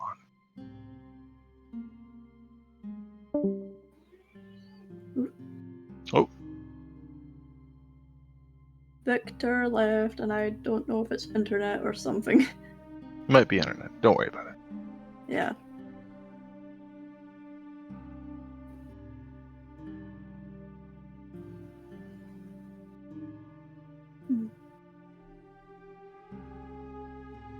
Trying to think what Kane's attempt at summoning his pact weapon would be like. I think he would go to the darkest corner of the land that the inn is on, diving under a tree to embrace the darkness as he closes his eyes and just tries to think back to the Whispering Wall and trying to grasp that new connection he feels And eventually, after I believe it is an hour of summoning, eventually after an hour, he can feel a weight in his hand, and finally he opens his eyes to see the weapon. What's the word I'm looking for? The weapon materialized. And so it does, eldritch and twisted in its odd make. Do you hoist this odd, bony spear? Despite the twistedness, I think he finds an odd beauty within it. It's odd, but it has a connection to the Whispering Wall that it comforts him in an odd way.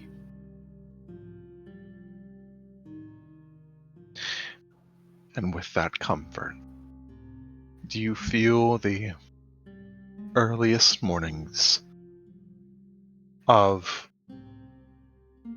dawn's embrace begin to crest behind the thick overcast that hangs high above, as the heralding of a new day arrives with you there as its lone witness. And as you sit there, hoisting your new patented weapon in hand, do you watch as the morning mist carries with it a prismatic and dreamlike quality that has you questioning it for but a brief, succinct moment before you are able and allowed to carry about your day. Welcome to Level 5, everyone, more formally, and welcome to the dawn of a new day. Ekaterina. Oh, sorry, go ahead. Before everybody wakes up, after Leshy has slept for 6 hours, I would like him to go around checking on everybody, tucking them in, and he would be singing to them while they're sleeping to hand out inspirations to, let's see, Friend, Kane, and Victor? Huh? Sick. Victor, despite having expended your inspiration and retroactivity, there's a soothingness to your rest as Lashy goes and tends to each one of you, and with these old druidic hymns, do you feel yourselves especially well rested?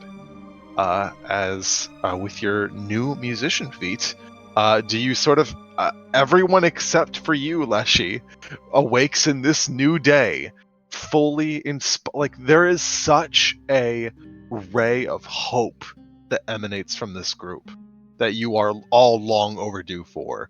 That this next day you feel all very well braced and prepared for. Good. Good.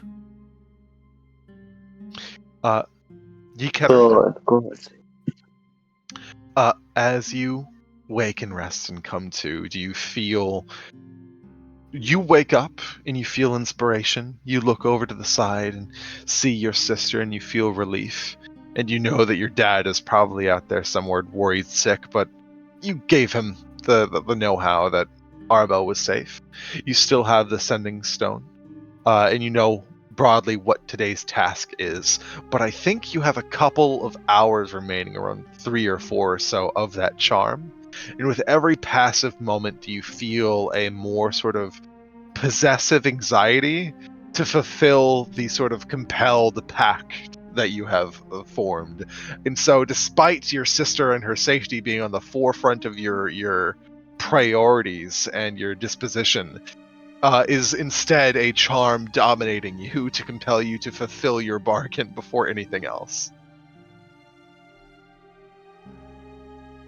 God. What did we decide we were gonna get her? That's entirely up to you. Something from the church, I remember. Yeah, we had two Yeah. ideas with that, the church or a toy. Okay. I'm gonna get Arabelle up, and I think it's not even like worth trying to fight with her over waking up, so I think I just carry her on my hip while she's still like half asleep. And I'm gonna go kick everyone's door a little bit and get everyone up. I thought we were all in the same room. Oh no, they don't. Katarina's so in a separate room. Originally I you went to were, that but what second room. happened is, since you guys originally rented, you guys only rented one room because some of you just outright didn't sleep, like Leshy and Friend. But Yeah. since then, you guys have accrued new allies. Some of you have learned to sleep. So now that you're renting 2 rooms. Okay. Sleep is for the weak. Okay, friend.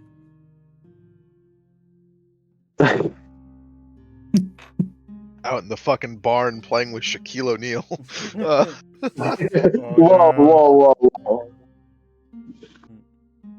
But no, all of you are rested from your varying slumbers and are ready to take on a brand new day. Impeccable. Garrick is up, and he is writing a small list of things he needs to do, ready for the day.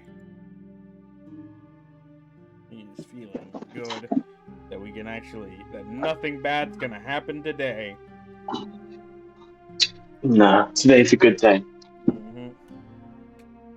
Not as good as yesterday, but a good day. Alright, everyone eat your breakfast. I have to go give a water spirit something before she comes to get my soul. Or whatever it is they do. Do you once again put food on a plate in front of Friend? Aren't we going to do that together? Yep. Yeah, that's why I'm telling you all to eat breakfast. Oh.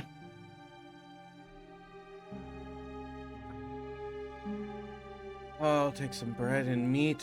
Sounds good for a beautiful morning. Yeah. Danica's happy to serve you as you feel yourselves attending to a morning breakfast. The kids seem to be sleeping in, but her and her husband seem up and early, eager to tend to their sort of morning rush. The only other patron in this place, in addition to you, now with the context of knowing that the secret identity of the bard Octavio is an old man, does suddenly him getting the early bird special just makes so much more sense to you. As he sits there, very sort of sheepishly pecking, and it's like everything that you sort of look and it's just like the obvious moment as you watch as he very sort of cynically picks at the food rather than eating it like a normal person. Telling stories to the youth. Very I don't know, man. An elf looking like that would have to be pretty fucking old too. Yeah, that's true. Yeah, fair enough. Rictavio feels a sort of psychic telepathy with you before you just hear rude. Yeah, Octavio, he is very wide, heavy set. He's got a very ostentatious stance. He's got a fat ass. In a dump truck. That was quintessential to the sky itself. That's why Been going to smack he's that driving ass. wagon. it was very difficult for him to be a monster hunter because the clap of ass cheeks always alerted the monsters. Yeah. So he's dragging a wagon.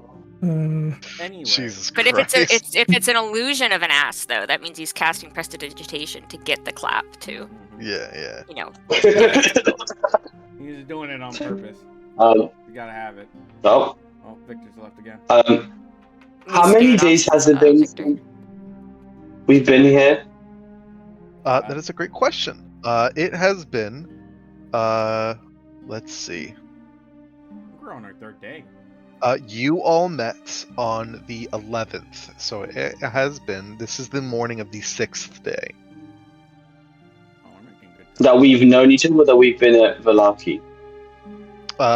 Since you all have known each other, are you asking how long it's been since you've been home? It has been. Let's see. It took that to get there. We're going to say that you were in there. Roll me 1d4. Got it. Only one. One. Okay. So it's been about 10 days since you've been home. Yeah, time flies when you're having fun, right, everybody? It's been can I get Owen's attention? You flag him down. He comes over and says, "Hey, big man, what can I do for you?" My letter. Did you send it? Yeah, the two hunter folk that normally are regulars. I gave them your missive and had them sent out yesterday. It's but a day's 2 days back. They left a little bit late in the day, so they probably slept at whatever inn or bunkhouse is in Kresik. That means they're probably on their way back this morning and probably won't be back until sometime mid-noon, assuming they encounter no obstacles on their way home. That's so long. That's the mail for you. Okay, thank you. Yeah, no problem. Can I get you started on anything? Some meats, radish, stew? Sure. Yeah, no problem. And he sort of pats you on the back, leaves and comes out and serves you a dish along with your friends as you partake in a Is morning. it on a plate? He looks at you as he sort of hands it to you and says, "Now, last time there was a bit of a misconception. This part is just for holding the food. You don't actually take a bite of this, yeah? Then why is it with food? So it doesn't make the tables dirty. Why would you not clean the table? We do clean the tables, but this way I don't have to clean the tables as much. I'm a very busy man."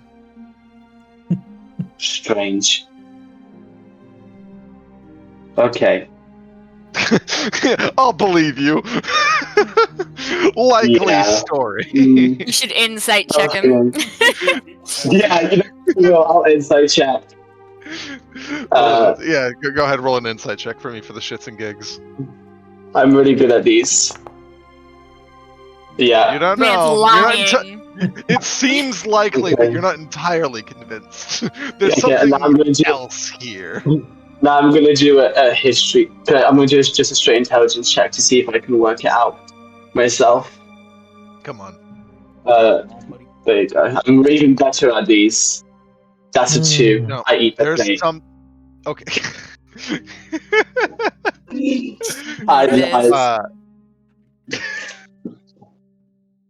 You watch as Erwin looks on in quiet annoyance, but he says nothing as he watches another one of his dishes be consumed. And you hear sort of I- at least he's a really big fan of your cooking. I It's like, very right. subtly just slide a piece of gold over the counter. It was even better as I don't actually digest food, so it's just there. Your charnel core absorbs the nutrients. Yeah. Just destroys it, yeah.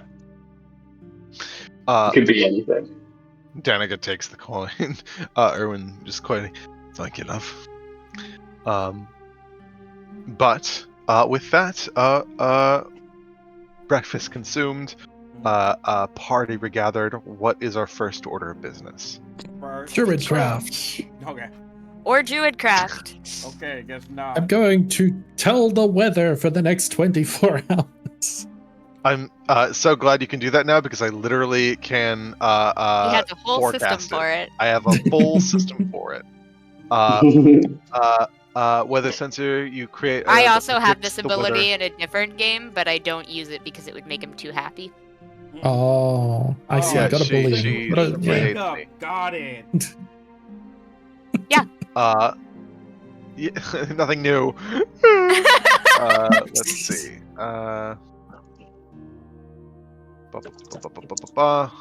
Forecast. Generate forecast. Yes.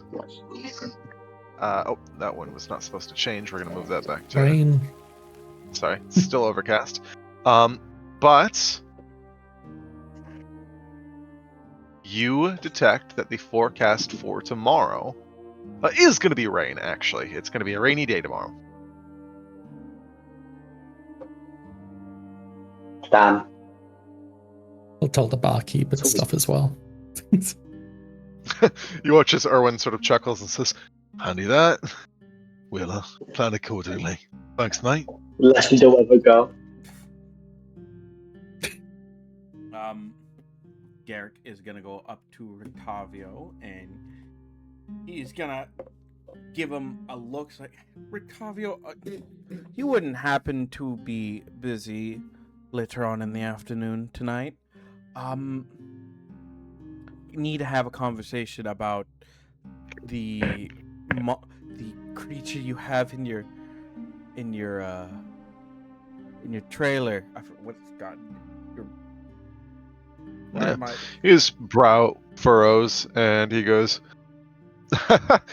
"Sure, you refer to my tiger. Of course, I would be more than Yes. happy to have a conversation about such an exotic and foreign beast." When? Just later tonight. We will Of be course. busy. I We will will see you be- then, my friend. Thank you. Bellissimo. He sort of dismisses you. Mhm. As you can sort of see him, now that you have the intimate information of the disguise, you can see that he's giving you much more pointed looks, like he's letting the mask slip a little bit to sort of help direct you. As you see that he seems kind of nervous that you're going to blow it at some point. But you're doing well so far. And as you depart, do you all make your way to St. Angel's Church? Yep. All right. Yes, Papa. Yes, Now, Papa. regrettably, I don't actually have full body dolls for the church clergy yet. Damn. But I will put that on my list to do. And of Now, course, riding friend horse. Of course. you're riding friend horse. Of course. Horse Yeah. friend. All of you see Horse friend, sorry. horse friend horse walking through the city. This massive, sort of very a bright coated stallion hoisting your friend. And many of you haven't seen it. And as you were carrying along, you just sort of hear the horse. Yeah, I like this city. It's a nice place. Oh, it can't be canon. It's fucking kind hate that thing. Yeah. While we're going, I'd like to use my sending stone to call my dad because I didn't tell him where we were. So I was panicked. So I pull it up and I go, "Sorry, panicked last night. We're in Valaki. I'm bringing Arabelle back today." A few seconds as the message is cast out, and you hear, "Thank the fates. I await anxiously, but eagerly, my beloved." And transmission fades. That's my dad. That's my papa. Hell yeah! That's my peepaw. Oh, But no. You guys travel into the broader Valaki, carrying yourselves in the early morning about town as you head towards the eastern ward of the town, and find yourself face to face with the tallest building in the entire place, with the beautiful and strong, dominating buttresses of this holy place that you have helped reconsecrate. Do you find yourself once again on the threshold of its property? You enter in and can see, before you even enter in, off into the side of the graves, you can see that Milavage is already back at work. He has a spade dug and is pulling up a new plot. And as you can sort of see that Yeska is the young boy that it seems to be staying within this property as well. The orphan sort of sits there and quietly holds him hostage in this captive conversation. And unless anyone would derive to that, do you? How's Sorry? Milavage looking? Because he got re-educated. I wanted to ask that too. Yeah, roll me an insight check. Both of us? Yeah, anyone who's curious. Okay. Because yeah, last you guys heard of Milavage, she was stowed away. Oh. Oh, I'm simply cracked with it today. I think this is what kids say, goated with the sauce. Yeah. Lashi, you were not too familiar or even that invested, perhaps, in Milavage originally, and as you sort of look him over, you see like a familiar lethargy about him that so many of these Barovians hold. This sort of lack of will or ambition, this sort of very quiet sullenness. And it doesn't seem anything too aberrant, but you, Katerina, on a natural 20, you recognize that there is a stiffness of how he goes about his rotes. You look at his eyes and see that they blink sparingly and slowly, and they feel almost clouded. And as you may have interpreted this conversation from afar as Yeska excitedly talking about something errant and unimportant, do you see that Yeska's own facial expression is... You can just kind of hear, based on the distant inflections of his voice, that he's asking him a lot of questions. And on a natural 20, I simply have to reward a natural 20. There is an unmistakable vacantness of a broken mind. That's fucking devastating. I think Ekaterina kind of lingers just looking at them for a bit before heading into the church. You head into the church, and attending to the nave and narthex of the building, you see Father Petrovich is in quiet supplication. As you enter, you watch as one shaky legs does he slowly bring himself up and says, "Oh, my good morning to you all. I am pleased to see you all once again. You'll forgive me, I am not in my most incandescent of spirits." I apologize, Father. Is this regarding Milavage, or has something else happened? He nods and says, "I do not believe any of your direction was responsible as to what happened. I do not believe you have that eye in you as to have inspired this, but..." And his voice is slightly shaky as he looks out the sort of mosaic window towards the broad colored silhouette of Milavage and Yeska and says, "They reformed him. And I am finding that my abilities to heal and repair are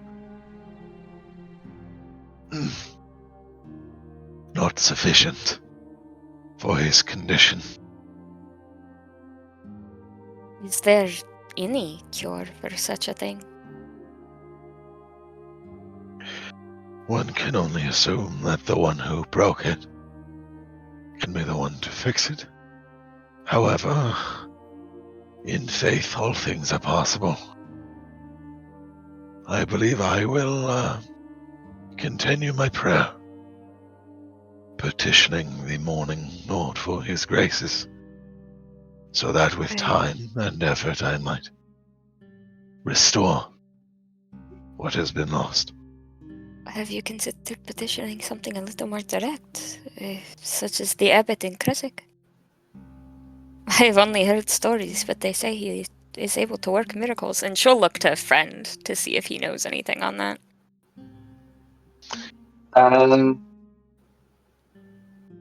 I'll do a what kind of check would it be?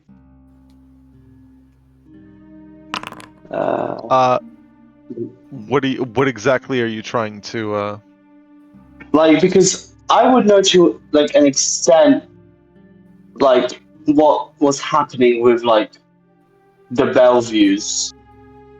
Oh, sure. Like a basic level. And what the abbot was trying to do with them. Yeah, you can go ahead and roll me medicine or religion. Your choice. I'll do medicine because my religion is awful. My medicine's not much better, but While the roll is happening, can I interject briefly to just say that while this conversation is happening, Kane is looking like guilty. He looks guilty as fuck right now, and very apologetic. Yeah. I will. You know what? I will reroll that with my inspiration. Sure. I'll give you I'm in a guidance, very good friend. mood. At a 1d4. Oh, incredible! I'm in a very good mood right now. For now. I have a question. Plenty Did you of bring time to your change that. horse into the church? Of course. It simply My would not horse have been is allowed. celestial. Damn. Oh, hey, it's technically a celestial. Thank you very much. It's more allowed than a regular one. Father He's a holy Lucian. horse. The horse His is cute- here. His cutie mark is the symbol of Lathander. Yeah. God. Blessed horse. On a 12, I will say that you know your father is capable of such great creation, and you never understood the reasonings behind it, but you've always been sort of axiomatic in your faith in his ability. You never understood why the Belleviews ended up as they were, but you understood that it was a means to a cure, and that your Yeah. father's proficiency in his miracle working, as people will affectionately refer to it, is prodigious. It is not unfounded. He is capable of great things, and that is beyond a shadow of a doubt. The parameters of those great things is where you kind of are in the unknown. You don't have sort of like a reference as to understand Yeah. a breadth of his capacity. Yeah. I think friend looks at everyone and goes, he could absolutely do it.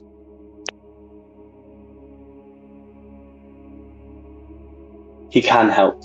He will help. He's coming today anyway. Or letters coming today. The father, Are they coming back today? They are coming back today, right? Today and noon. at least the messengers are, yeah. Well, and of course they'll have a letter back because why wouldn't they? Yeah, of course. Yeah. The course. father looks at you a little surprised, standing a little taller and upright, and says, "Well, if you are confident that the abbot of Saint Markovia would have the means to fix Milovash, this clergy would be substantially in your debt, friend. I would be over the moon." I have no doubt in my faith. Good, well, I will wait eagerly to petition him when he arrives. I will put a word in. I thank you. I bless you and benedict you, my boy. Thank you. And with his spirits otherwise lifted from his grievance, Oh no.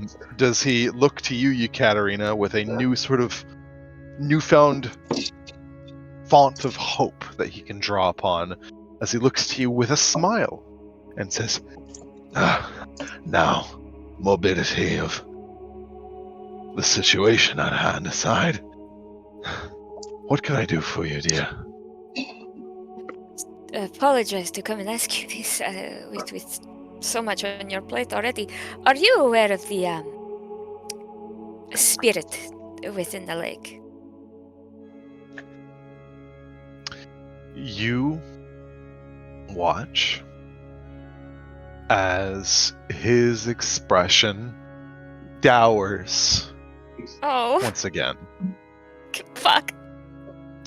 He folds his hands in his lap and takes a seat by one of the pews sort of turning away from you. And you hear his hoarse voice a little quieter and says, I am aware of the stories that have been told of the Maiden of the Lake. And you watch as he slowly pivots to face you and says, what do you know of that folk tale? Well, I know it is far more than a folktale. We encountered her, and perhaps overstepped our boundaries, but she was kind enough to allow us to pass. I, however, am bound to offer her a gift. From my understanding, she was quite a devoted woman to your faith. And I'd like to insight check this man. Sure. Why don't you roll me an insight check? If you Not get a third, guaranteed. okay. I was about to say, if you get a third nat 20 in a row, I'm gonna lose my fucking mind. That would be very funny. Do it too. Oh, We both rolled 6s. Very cool. hilarious. You both try to regard him and recognize a confluence of complex emotions.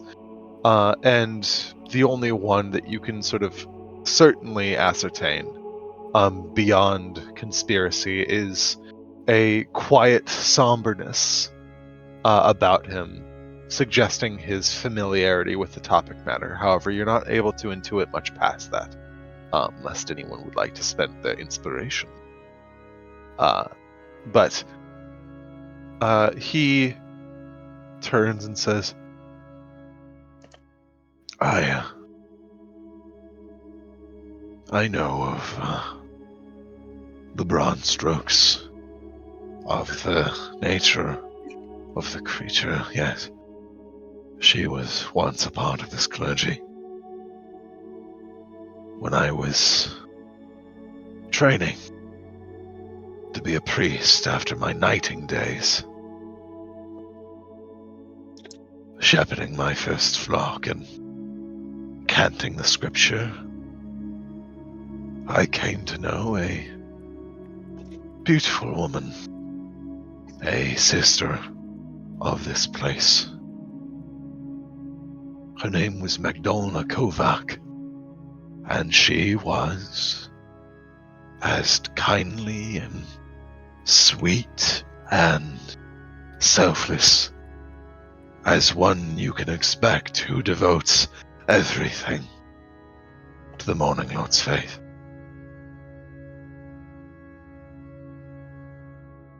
As a part of the same flock, did we become quickly familiar? And as we both rose to station, she stopped being Sister Magdalena and instead became Mother Magdalena, as she became head of administration at the orphanage. She was a beloved mistress, cared for all of the children as they were her precious own. After all the oaths one must take when you hold this faith bar you from marriage or bearing children of your own.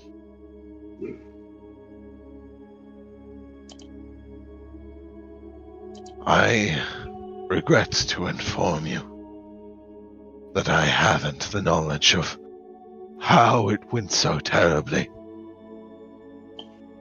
But from my understanding, in my assertions of the events, he sort of hangs his head a little bit more. And Katerina, why don't you give me a persuasion check?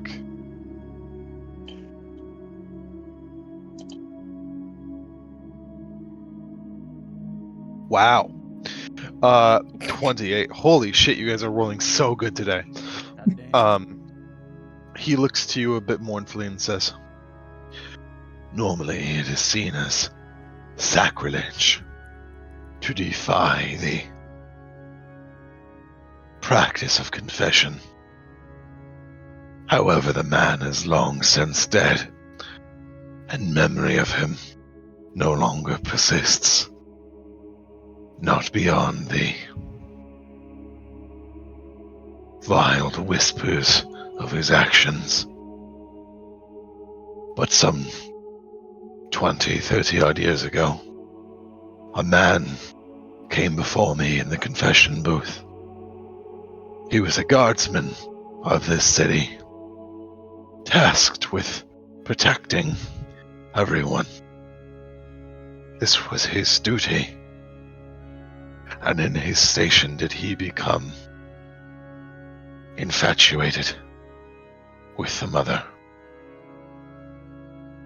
He professed to her his feelings, and she refused him, citing her devotion to our mourning father. Unwilling to accept such a rejection, did he become obsessive. The men lured Mother Magdalena to the docks of Lake Zarovich, and he confessed to me that in a fit of rage, that he'd drive his dagger through her belly and leave her for dead as he cast her into the lake. The reason why he told me any of this at all was that in the weeks to come, he believed he was becoming of a man with a terrible madness. He said he saw her everywhere he looked, from the corner of his eyes to his dreams when he slept. He was being haunted by something that refused him peace.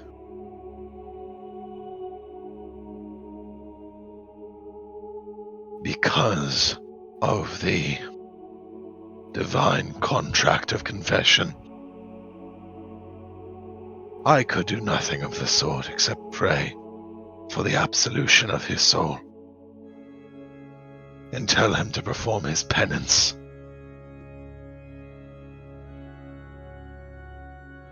I believe he interpreted what was to be his penance as to beg for the forgiveness at the lake itself. And when he left for Lake Zarovich, no one ever saw her again. Saw him again, pardon me. Since then, there have been disturbing disappearances near the lake. Few and far between, but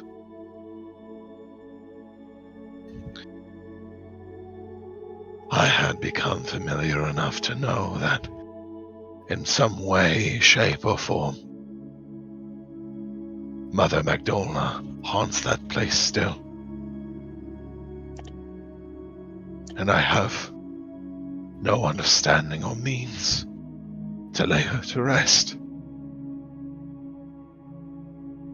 I do not know even what peace that would bring.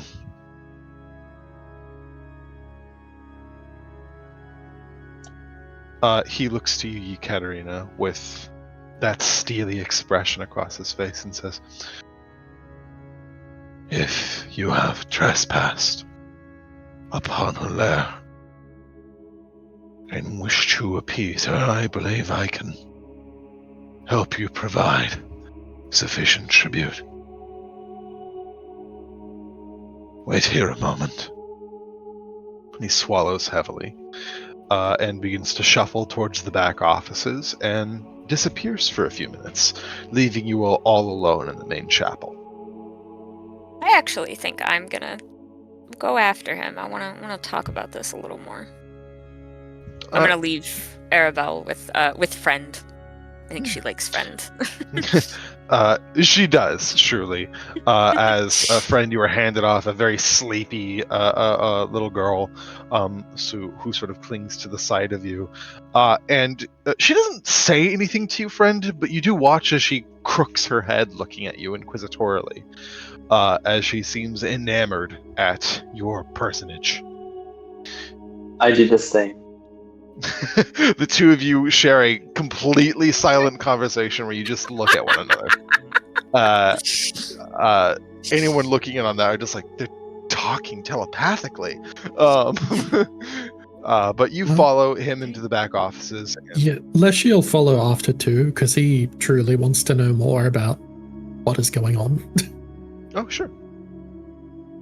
Then the two of you follow after Lucian. You can see that Father Lucian was not perhaps expecting the pursuit, but he acquiesces as he shuffles past the from the sort of his office into a sacristy, where the priests dress and prepare their vestments, and through a door in the far back, behind the sacristy, does he begin to climb the belfry, the sort of long turret at the back of the cathedral that leads into the ultimate structure. Oh goodness. Victor is having a time. It's got to be internet. Yeah.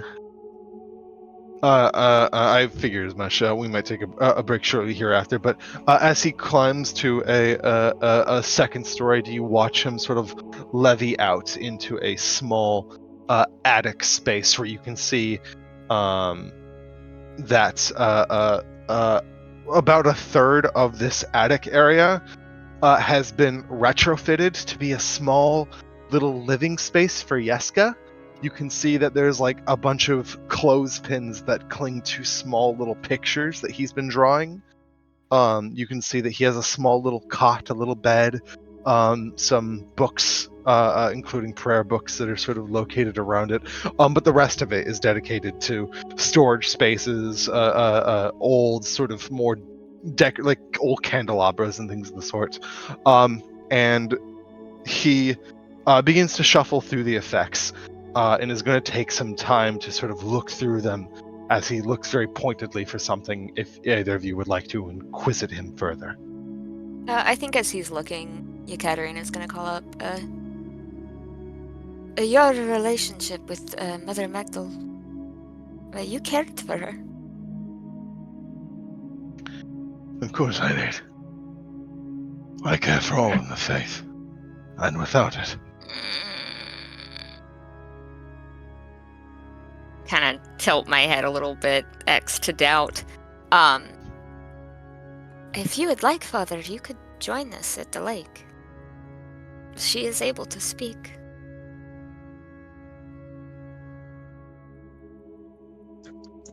I do not think it is wise.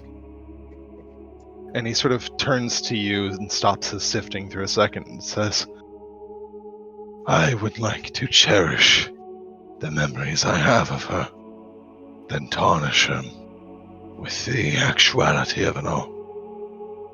Is As there much anything as you I... would like me to say to her?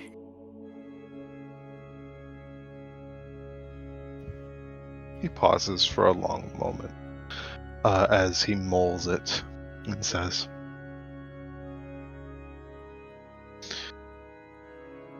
Something that is important for you to understand is that Mother Magdalma, as she exists now, is not a benign revenant.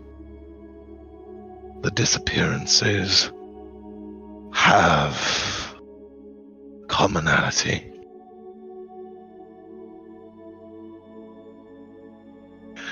Not always do those who are accounted for and brought into the form of orphanage find themselves in happy pastures. Not all. Those are even orphaned. Some children of Alaki just have poor home lives. Something I have seen in all of those that have disappeared is that they belong to broken families, and in their youth have found profound misery. Things that no one that young should ever have to hold. I don't know why she does it. Perhaps she thinks it a mercy. that what she is doing for them is a sweetness in its own terrible ideation. But she lures these downtrodden, and they're never seen from again. I don't know for certain, but I have a pretty good idea of what becomes of those she entrances. Whatever that thing that remains. It is Magdalena no longer, and it has not been in a very long time.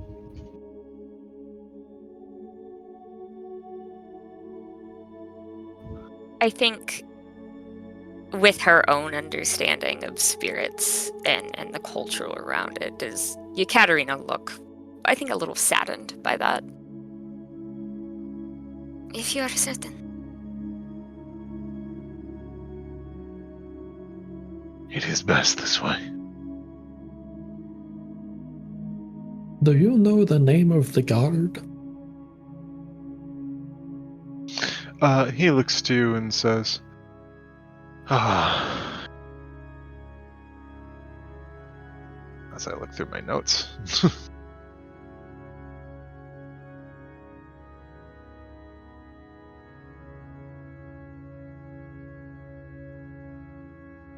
Where the fuck is it? There it is. not that it matters any longer, but he was known as Keldanudalov. Have we ever heard that name before? No, truly not. Okay. Hmm. As I said, he has been forgotten and disposed of. Better left as a dead memory than an open wound.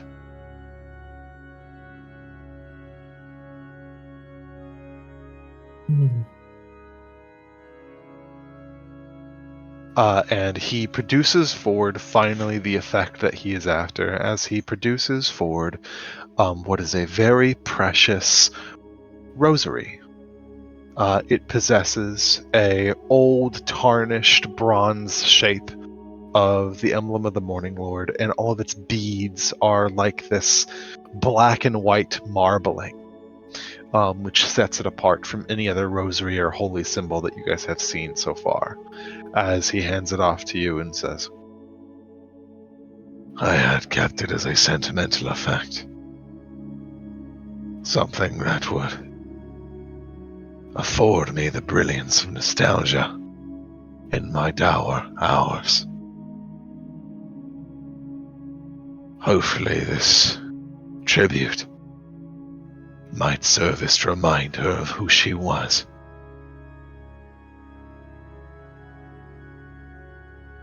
One can hope. And I'm gonna fish out 5 gold. Say, I don't consider it a payment, rather a donation.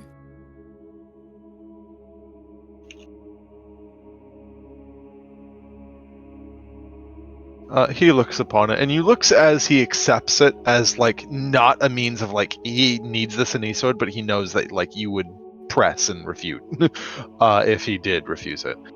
So he takes it acquiescently and puts it into an alms box and says, I wish you the best of luck in appeasing her spirit. Perhaps one day I will meet someone with the know-how and the experience to lay her proper to rest. I hope so. Thank you again, Father. And I'll head back out. Absolutely. You rejoin your party in the chapel. And would you like to communicate further, or would we like to move on then to Lake Zarovich? Do we... Katarina, do you intend to convince her to leave? No, not really. I was just going to give her the rosary and have my debt be paid.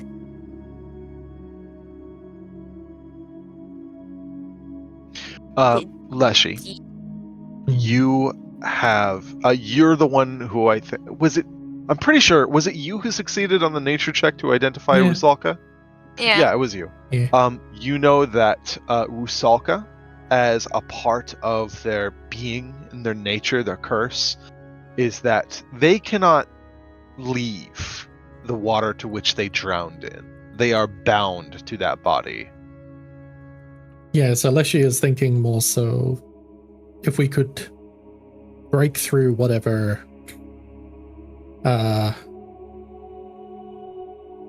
is possessing her to stay there, to voluntarily leave the lake, as in die.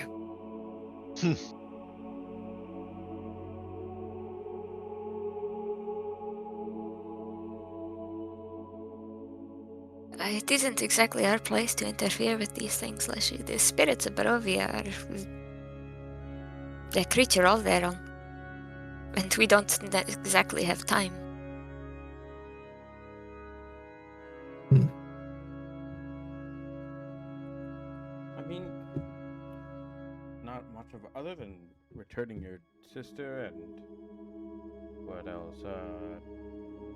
Getting this thing done. We really are we rushed anyway?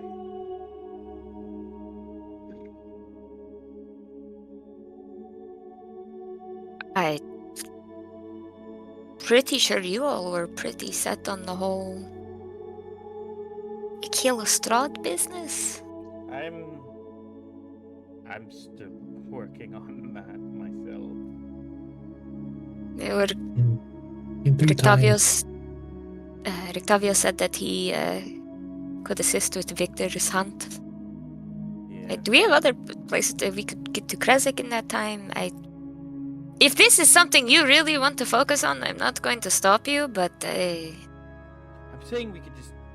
I'm not saying we could take It sounds like she was a nice lady, and we should put her to rest. do you know how to do that? Funny I enough, would assume we will remove her from the body of water. funny enough, my friend might. I guess, can I make my own check, Jacob, to see if I have the knowledge on the folklore of how to get rid of a Rusalka?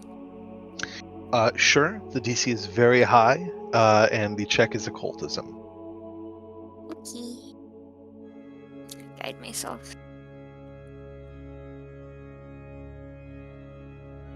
Another 6. I'm assuming that doesn't hit it. I'm afraid, outside of the vague mythology surrounding the creature, you haven't the faintest.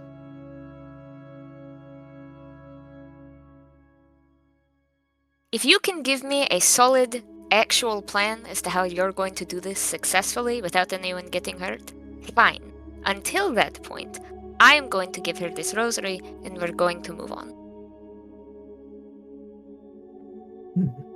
Probably for the best. Very good. Okay, let's go. Alright. Before we go to the lake, could we get our little break, please? I was just about to say, before we transition to that scene, we are just at our break time. We are at 45 minutes on the hour. If it pleases you all, let's put a pin here and come back at exactly evenly on the hour.